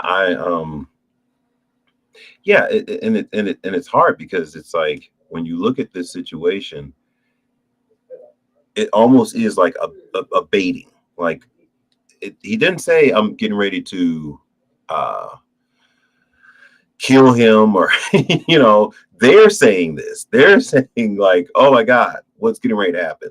What's getting ready to go down here? But he actually doesn't use any of that language. He does say, hey, he does set him up, to have to come back. Like, you're not, this is a setup, but I think ultimately the target is his father this time, Yeah. and that's more so what's happening here. Yeah. Yeah. Yeah. Agreed. All right, let's go ahead and crack back in. We are going through, we're back at, we're at the top of 45. And let's see here. Get this, didn't do this. And all right. So we are jumping in 45, verse 1. Then Joseph could not control himself, before all those who stood by him. He cried. Okay, so we are firmly out of the rabbit is now out of the hat. Right. Uh then Joseph could not control himself before all those who stood by him. He cried, "Make everyone go out from me." So no one stayed with him when Joseph made himself known to his brothers, and he wept aloud, so that the Egyptians heard it, and the household of Pharaoh heard it. And Joseph said to his brothers, "I am Joseph. Is my father still alive?" But his brothers could not answer him, for they were dismayed at his presence. So Joseph said to his brothers, "Come near to me, please." And they came near to him, and he said, "I am your brother Joseph, whom you sold into Egypt. And now do not be distressed or angry with yourselves because you sold me here. For God sent me before you to preserve life. For the famine has been in the land these 2 years, and there are yet 5 years in which there will be neither plowing nor harvest. And God sent me before you to preserve for you a remnant on earth, and to keep alive for you many survivors. So it was not you who sent me here, but God. He has made me a father to Pharaoh, and lord of all his house, and ruler over all the land of Egypt. Hurry, go up to my father and say to him, 'Thus says your son Joseph, God has made me lord of all Egypt. Come down to me, do not tarry. You shall dwell in the land of Goshen, and you shall be near me, and you and your children and your children's children, and your flocks and your herds, and all you have. There I will provide for you, for there are yet 5 years of famine to come, so that you and your household and all you have do not come to poverty. And now your eyes see, and the eyes of my brother Benjamin see, that it is my mouth that speaks to you. You must tell my father of all my honor in Egypt, and of all that you have seen. Hurry and bring my father down here." And then he fell upon his brother Benjamin's neck and wept. And Benjamin wept upon his neck. And he kissed all his brothers and wept upon them. After that, his brothers talked with him. When the report was heard in Pharaoh's house, Joseph's brothers have come, it pleased Pharaoh and his servants. And Pharaoh said to Joseph, "Say to your brothers, do this: load your beasts and come back to the land of Canaan, and take your father and your households and come to me, and I will give you the best of the land of Egypt, and you shall eat the fat of the land. And you, Joseph, are commanded to say, do this: take wagons from the land of Egypt for your little ones and your wives, and bring your father and come. Have no concern for your goods, for all the best of the land of Egypt is yours." The sons of Israel did so, and Joseph gave them wagons according to the command of Pharaoh, and gave them provisions for the journey. To each and all of them he gave a change of clothes, and but to Benjamin he gave 300 shekels of silver and 5 changes of clothes. And to his father he sent as follows: 10 donkeys loaded with the goods of Egypt, and 10 female donkeys loaded with grain, bread, and provision for his father on the journey. Then he sent his brothers away, and as they departed, he said to them, "Do not quarrel on the way." So they went up out of Egypt and came to the land of Canaan to their father Jacob. And they said to him, Joseph is still alive, and he is ruler over all the land of Egypt. And his heart became numb, for he did not believe them. But when they told him all the words of Joseph, which he said to them, and when he saw the wagons that Joseph had sent to carry him, the spirit of their father Jacob revived. And Israel said, "It is enough. Joseph, my son, is still alive, and I will go and see him before I die." So I think it's interesting here that this in this section of scripture we are so very evidently seeing the interchangeability of the names Jacob and Israel. Israel. This is happening at a breakneck pace as far as interchanging those two names. Yeah. With Between seamlessly. They're just yeah, same phrase, or same sentence, two different names. Franco sent this in right as I started reading the last time. There's a song called "Everybody Plays the Fool." They don't realize how they are about to go down in history as the biggest fools of their time. And then he just sent in having to face the lie. Yeah. So couple of things there. I think it's time to highlight the juxtaposition between when this was originally brought out, when when Joseph's young, and we get the vibe that he's super obnoxious and all of that sort of stuff, and he comes and he just blurts out this dream that he has about all of you guys are gonna bow to me. Yeah. And everybody's like, I don't think so, Tim.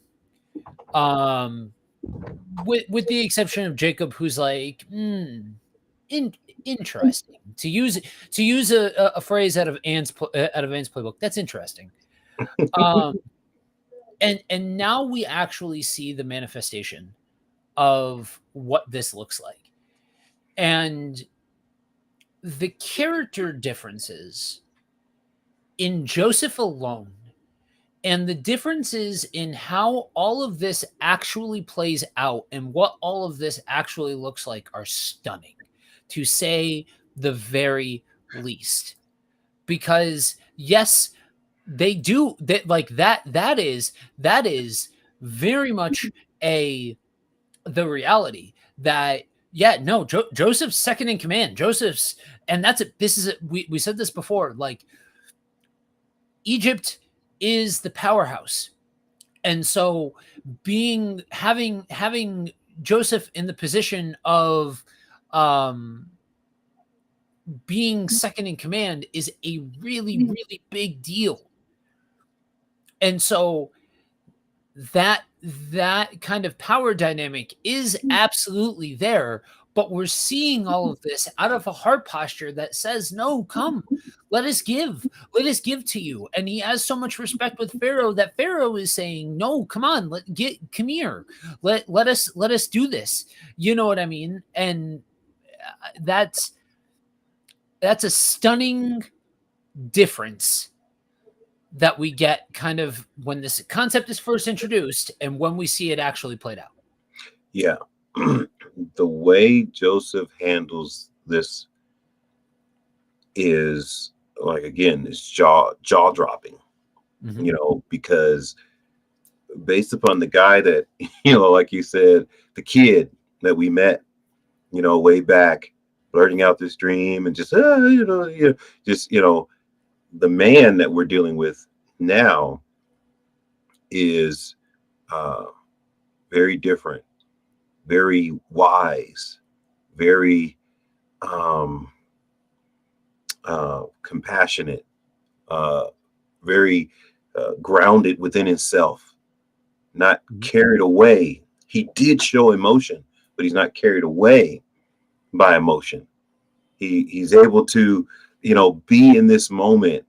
I think Franco's comment is like, this is what they should feel, but they feel loved. They should feel like a fool, like, oh, we're just horrible. But Right. Joseph doesn't allow that to happen.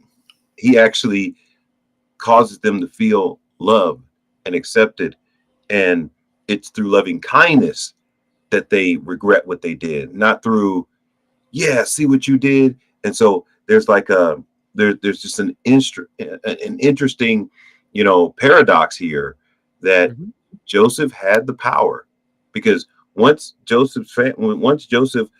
once Pharaoh finds out who these people are, Pharaoh rolls out the red carpet and says, Joseph, and you do this. You go and you do this and you take Yeah. care of them and you make sure that they want for nothing. This is just, it's amazing. It's Yeah. amazing. Yeah. Absolutely. Absolutely. We have a couple of comments from G Berry. Yeah, this one I'm gonna need to take down in order to read the entire thing.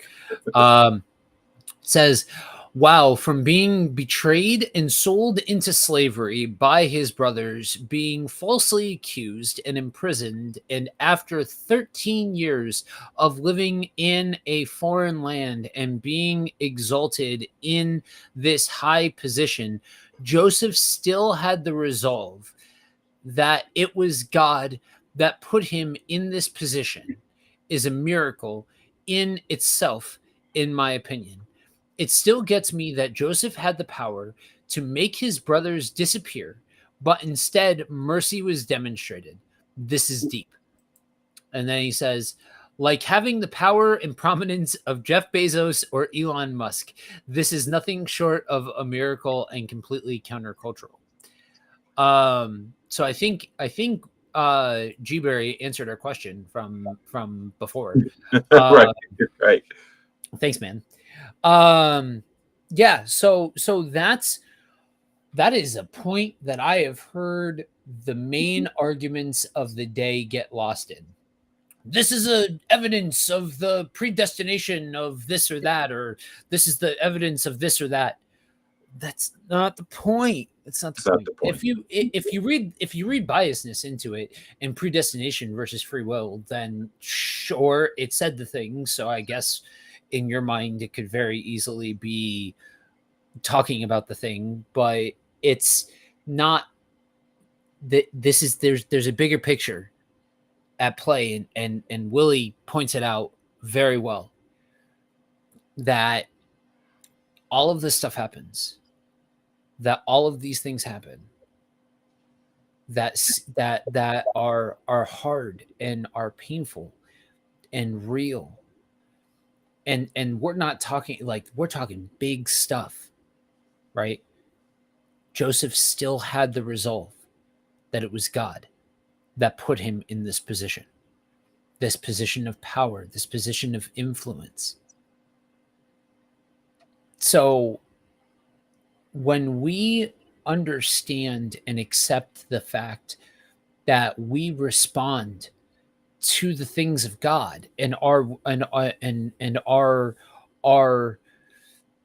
faithfulness and all of that sort of stuff, and that God works in all of that actively and all of that kind of stuff, there's beauty there to be taken and to be and to be had and to understand and all of that sort of stuff.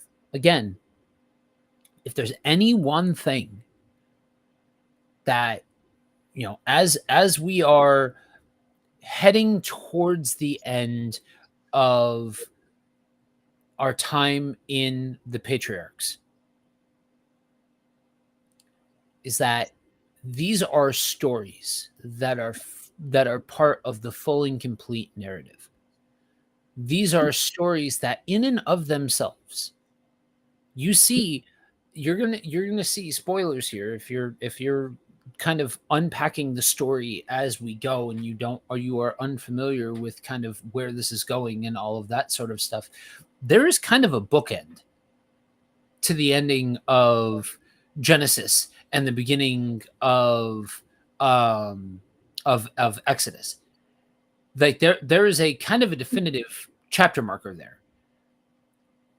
When we see that, like that, this is a set of stories that are to be taken together, not chopped up and individualized and distorted, because this is, and have things taken out of them that end up getting robbed of their context and all of that sort of stuff.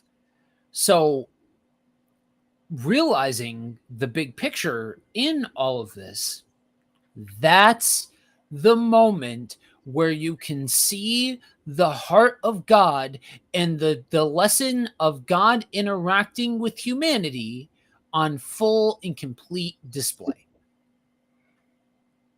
Yeah, and like you said, choice. There's choice here. I was trying to find the scripture while you were talking. I couldn't find it. Maybe I'll find it later. But there was a situation. I don't know if it's First or Second Kings, where man was told to strike the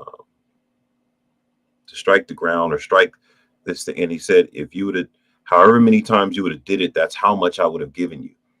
And the person only did it this amount of times. He said, if you would have did it more, you would have got more, right? And so why do I bring that up? Because there's always a choice. There's always you can, what God wants for you, what God prefers for you, what God wills for you, you still have to be obedient. Right. And so, we can say, okay, well, this was going to happen no matter what. Right. But look at Joseph's character throughout this whole situation from start to finish. He stayed, within a godly character. That I think that is the highlight of this entire situation. Not, oh, well, God said, so that meant it was going to happen. But I believe that Joseph believed what God said, so he lived in such a way to honor that. Yeah. That's what you really see here. And I think as a modern day Christian, if I believe what God says, then I ought to live in such a way to honor that. Like Willie says, that the way Joseph is acting, this is just countercultural. This is just not. This is not how you act, especially when you get to the top. When you get to the top, all the people, you put out an album dissing everybody who did you wrong. You put up a Facebook post letting everybody know, you hated on me. Don't ask me for nothing. Mm-hmm. Right? This is totally opposite of that, and he could have chose to go in a different way, but this was his choice. This was his intention, and I love it. And I man, if people walk away from anything with anything from this is what we should be striving for. This is where we should be stumbling and falling in, is that going after this.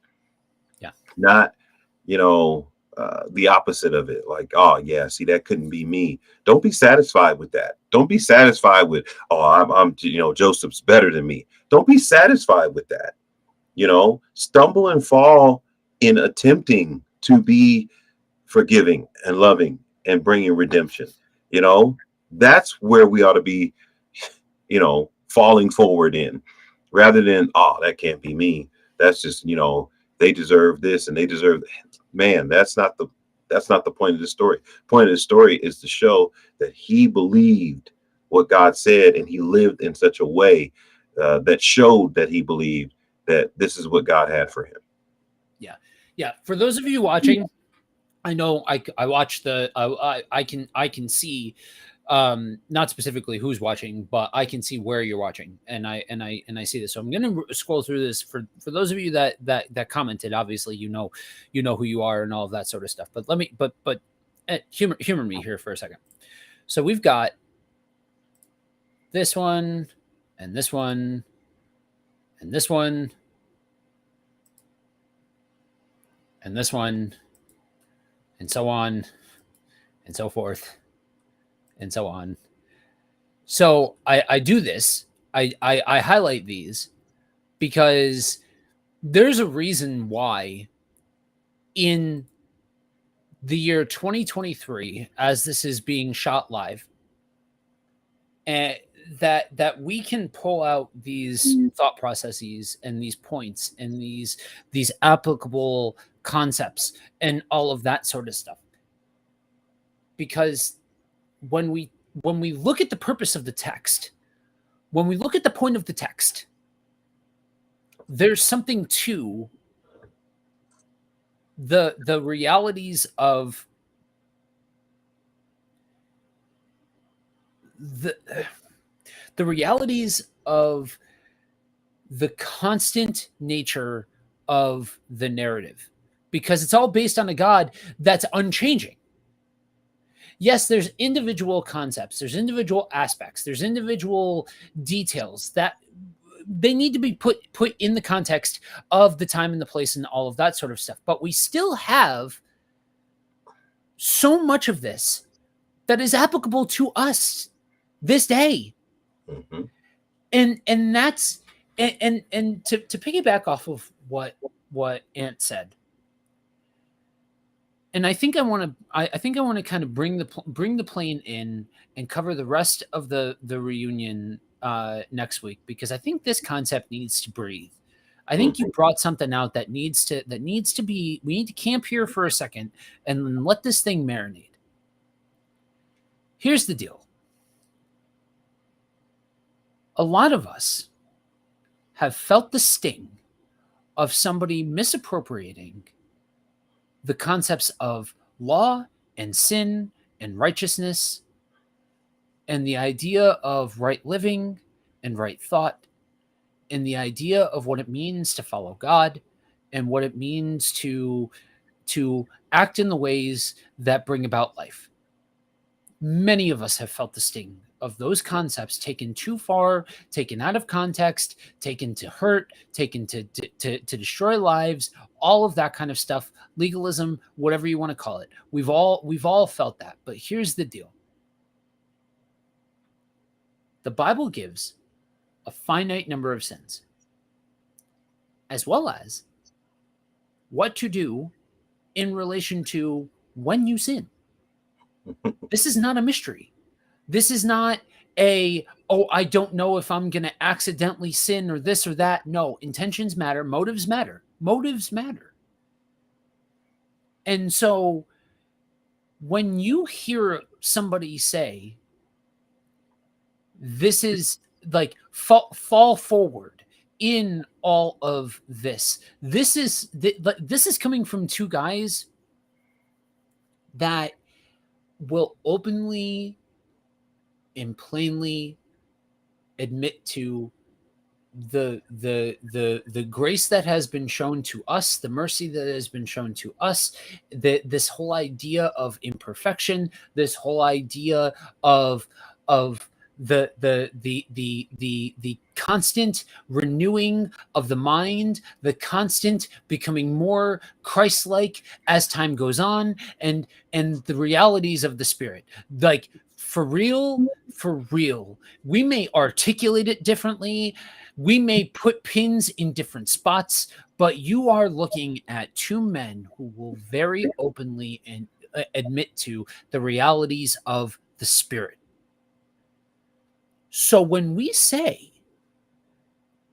talk about falling forward, when we talk about living by the Spirit, when we talk about living in the ways that bring life, y'all, this isn't behavior modification.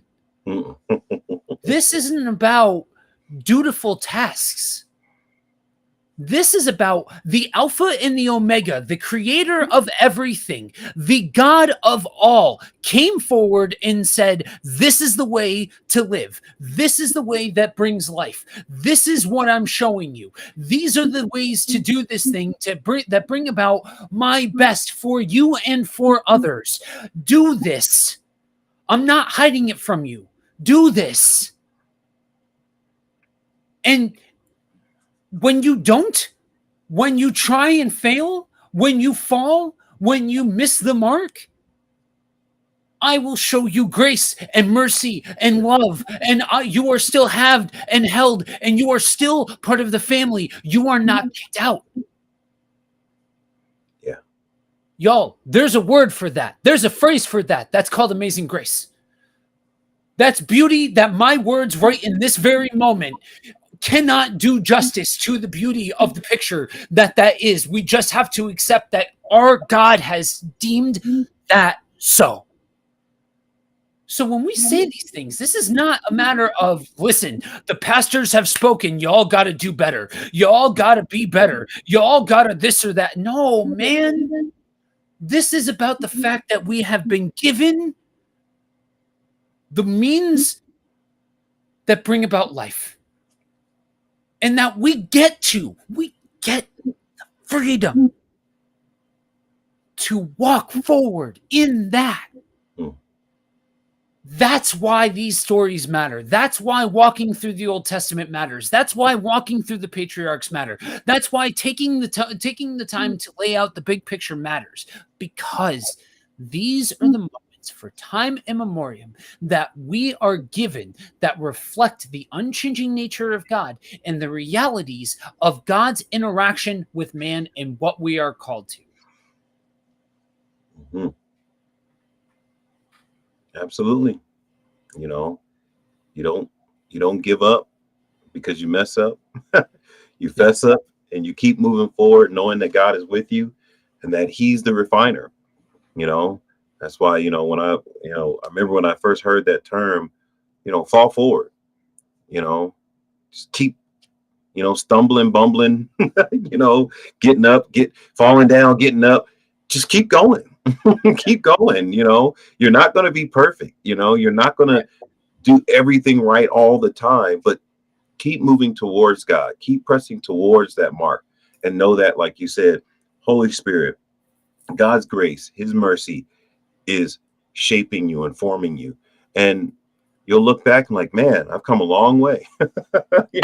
Like, man, I've come a long way. And I think that's why this Joseph story should really challenge us, because his ability here to show forgiveness and mercy, it's right out of the heart of God. That's exactly how He wants us to be. And like you said, the whole New Testament, when you start reading the New Testament, it brings out what Joseph illustrates here.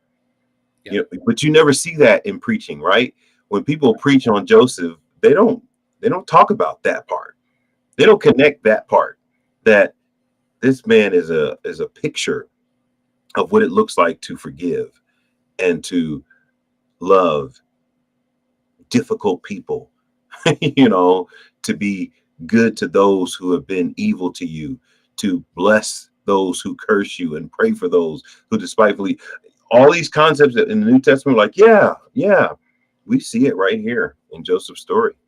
Yeah, it's all there. It's there. It's there all for you to grab.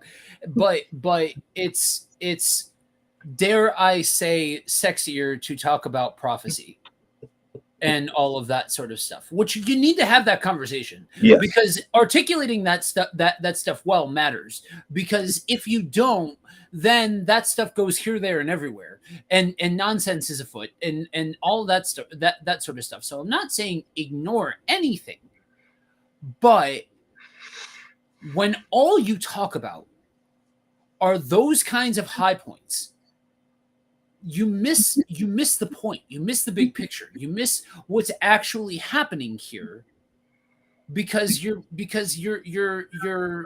bent on this idea of drawing out the dramatic points. But to me, and to our commenters, to our audience, it would seem like the dramatic points, the significant points, are the fact that this dude got done every which way. Right. This dude makes all our family drama look tame. Like, just being honest. And I'm not trying to discredit. That wasn't that's not me trying to make light of anybody's situation or Right. anything like that. It's just that it's just a reality to what we're seeing on display, and this is how he responds. That's a dramatic countercultural response. G Barry's in the chat. Thank you, Jesus, for your forgiveness, mercy, and redemption. Amazing grace, such a beautiful depiction of his character. Absolutely. Yes, and amen to all of that. So, man, now that we preached a little at the end, Yeah. I was getting ready to pull your coat, like, all right, see, there he is. There's the preacher. There's the preacher. all right. Yeah. So apparently I'm a little animated on this thing. Anyway, whatever. Sometimes you got to admit when you're wrong. All right. So, anything else before we bring this plane in for a landing? Yeah, man. I just I encourage people, go back and read this story in its totality. There's things that you can get hung up in. Like, we didn't even talk about, Joseph's diviner's cup, which, could have been a rabbit trail of its own, but what is the purpose? What is the point of the story? I think we're hitting on it. Forgiveness, redemption, reconciliation, salvation, not in the eternal sense, but in the saving of lives. People's lives were saved here, because of Joseph's kindness, his ability to show that type of humility when he was the one wronged. He could have took it a whole different way, and he changed the hearts of his brothers and his father. His father melted, not because of ridicule, but because of redemption. Right. And so, it's not always going to end this way, right? Everything's not going to, but our goal is for us to do the right thing, even when other people do the wrong thing. And that's ultimately another thread that can be pulled on in this story, is that Joseph did the right thing, whether or not other people did the right thing throughout this thing. If we recount it, and even going back to, Pharaoh's wife, not Pharaoh, Potiphar, Potiphar's wife, even in the prison, he was left there for 2 years after saying, "Hey, don't forget me." He's left there for 2 years, and then face to face with his brothers who did the ultimate, wrong to him. He still behaves in a way that, and like you said, you saw the humanity, you saw the nuance, you saw the tension, within him, that, they've got to, like you said, I got to jab them a little bit, but ultimately my goal is to love them, not to punish them. And so that's my big takeaways, is that this story is about forgiveness. It's about redemption. It's about restoration. Yeah. There are historical rabbit trails that you can go down, like the Egyptians and divination and the divination cup and all of that sort of stuff. That sure, there's intellectual aspects that you can absolutely dig into when reading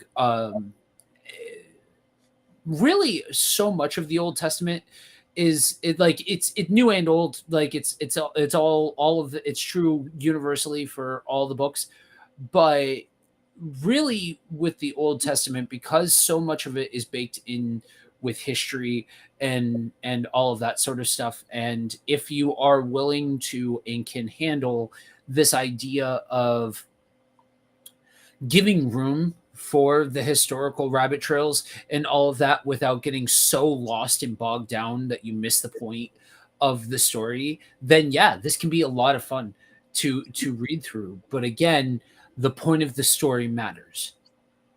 that matters the most. What is being conveyed here? What is the life of Joseph showing us? What aspects of God are being reflected in this story? And ultimately, that's yes, we have probably one more episode worth to wrap up the life of Joseph. So we're not like at that point where we are fully done with the patriarchs, but we really are seeing that these kind of, it's almost like the prologue, right, or the epilogue rather, that we're at now next week, where we'll wrap this up, but really we're seeing these thematic points, just like with Jacob. We've seen thematic points and kind of baked into all of this. We're going to see the end of Jacob's story as well. And then before that, we saw these notes of Isaac's life, and before that, we saw these notes of Abraham's life, and that's we are now that's the point, because in any one of these, we have gone through over the last, I don't know, 3 months, 4 months, whatever, 46 books of Genesis. We have started at creation and we are at this point. We went through the mythos of man and now into the patriarchs. And this whole thing, the whole point of all of this is to, yes, we address the fact that there are multiple interpretations. We address the fact that we didn't even get into the fact that some people put this at some point in history, other people put this at a different point in history. Some people think it's this pharaoh because of this aspect, other people think it's this pharaoh because of that aspect. There's a lot of historical conjecture about where exactly this sits on the timeline. And don't get me wrong, guys, I am a nerd. I love that same part that you can draw out in all of that is the same part that makes me really enjoy talking about apologetics and digging into all of that. You know, when I look at things like this and how the Old Testament relates to the New Testament in terms of history and how that relates to the empty tomb and all of that sort of stuff, I look at that and I'm like, you know, the old phrase, I wrote the article on that. Well, I wrote the article on that. You know what I mean? So like that, I love that component of it. But again, the richness, the true beauty in all of this is, what does this tell us about the character of God? What does this tell us about the realities of life in relation to God? What does this tell us about how God views his creation? And what does this tell us about the way that we are called to live? See previous preaching statement before about how that we need to separate out anytime, anywhere that gets talked about as some kind of legalistic jargon. That's not what it is, because there is a way of living that produces life, and that, friends, is beautiful. That we have been given access to that. We have been given opportunity to engage there and all of that kind of stuff. And that our God is so good. Our God is so faithful. Our God is so merciful. Our God is so loving that he doesn't keep that a mystery from us. He gives us the template and says, do, by all means, please do this. So yeah, part of that is doing that and living a particular way and all of that kind of stuff, but not because of behavior modification, but because that's the way of life. That's the way to life. And when we can stop and see that, when we can focus on the big picture, then these individual stories, though so far outside of our context in certain ways, in certain forms and fashions, aspects that we will never fully and completely understand because this is a different time and this was a different place, we can still hang our hat on these relational and similar aspects where like, yeah, I can read life into that. I can read my life into that. I can vibe with that. I feel like I understand part of Joseph here. I feel like I understand part of Jacob here and all of that kind of stuff because it's humans. It's humans, guys. And that's the point of going through the patriarchs the way that we have. So, with that, you want to go ahead and pray us up? Amen. Amen. Father, we just thank you just for this opportunity to go through the story of Joseph. And as we are progressing forward, I pray for every person watching, listening, that they be impacted by your word, not by us, but by your word, that your word would be a lamp to their feet and a light to their pathway, that man shall not live by bread alone, but by every word that proceeds out of the mouth of God, that we hide your word in our heart, that we might not sin against you, God. We just pray that your word would strengthen us and build us up and be the food and nourishment that we need so that we can grow into a deeper, more intimate relationship with you. What does your word reveal about you? What does your word reveal about what you desire for us? What is your word revealing to us about your purpose and your plan? And so, God, that's our goal. And so we want the word to speak for itself, that God, you would get the glory out of all that we do. If we say anything that is off or out of pocket, Lord, we pray that you would correct us and redirect us and show us where we need to go. In Jesus' name, we just thank you and praise you. Amen. Amen.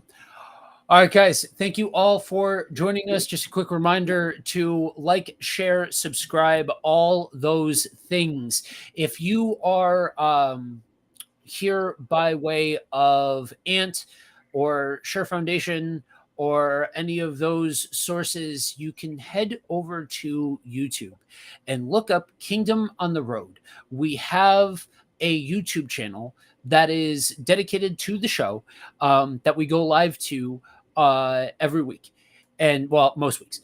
And with as last week showcased in all of that, with a rotating cast. This is a network wide show, and so this thing that in a lot of ways started with Ant and I has become something more, and I love that. I love that this all happened last week while I was down and all of those things. But you will hopefully be seeing different and new faces on here as well as time goes on, and all of that sort of stuff. And so just a reminder that you can find the backlog of all of the series, and we're actually working on getting them up as uploads as well as from the live stream.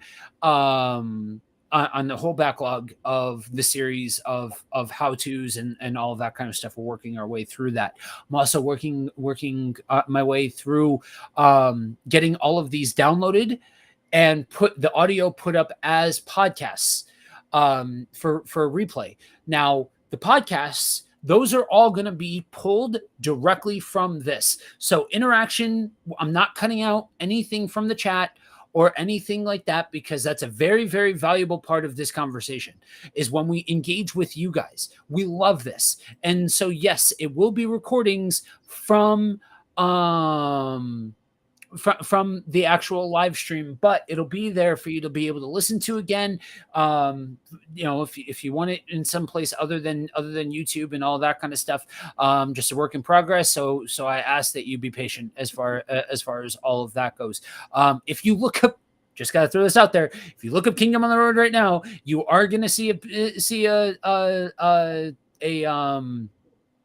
the original iteration of Kingdom on the Road that I don't know, has its purpose, like everything else in the history of the things that I have done on the air and all of that kind of stuff. But it is not, you will be confused if you listen to any of those episodes in relation to what Kingdom on the Road is now and all of that kind of stuff. Same IP, 100% different show. So That's fine. But I'm working on it. The podcast carriers have been giving me a hard time with getting those shows deleted and all of that kind of stuff. So just a reminder, share this with a friend. If there's somebody that you know, we said this at the top, but if there's somebody that you know that would benefit from help demystifying the Old Testament, help with breaking down different concepts, different things like that. Share the show with a friend, send it out to folks, let them know what we've got going on here. And honestly, every Friday, same place, 9:30 Eastern, 8:30 Central, 7:30 Mountain, 6:30 Pacific. We are here unless there is a problem. And so you guys showing up and showing out in the comment section, in the chat, it helps and it matters. It's valued, and we don't ever want you to think like there's um a bad question or something along those lines. We may disagree, we may whatever, but there's value in that chat. So just a reminder there. Willie commented along the way. Oh yeah. Much love, fellas. Yeah, we love you, buddy. So yeah, that's the ending plug. Guys, remember two very important things as you go forward: that you are prayed for and you are loved deeply. Peace, y'all.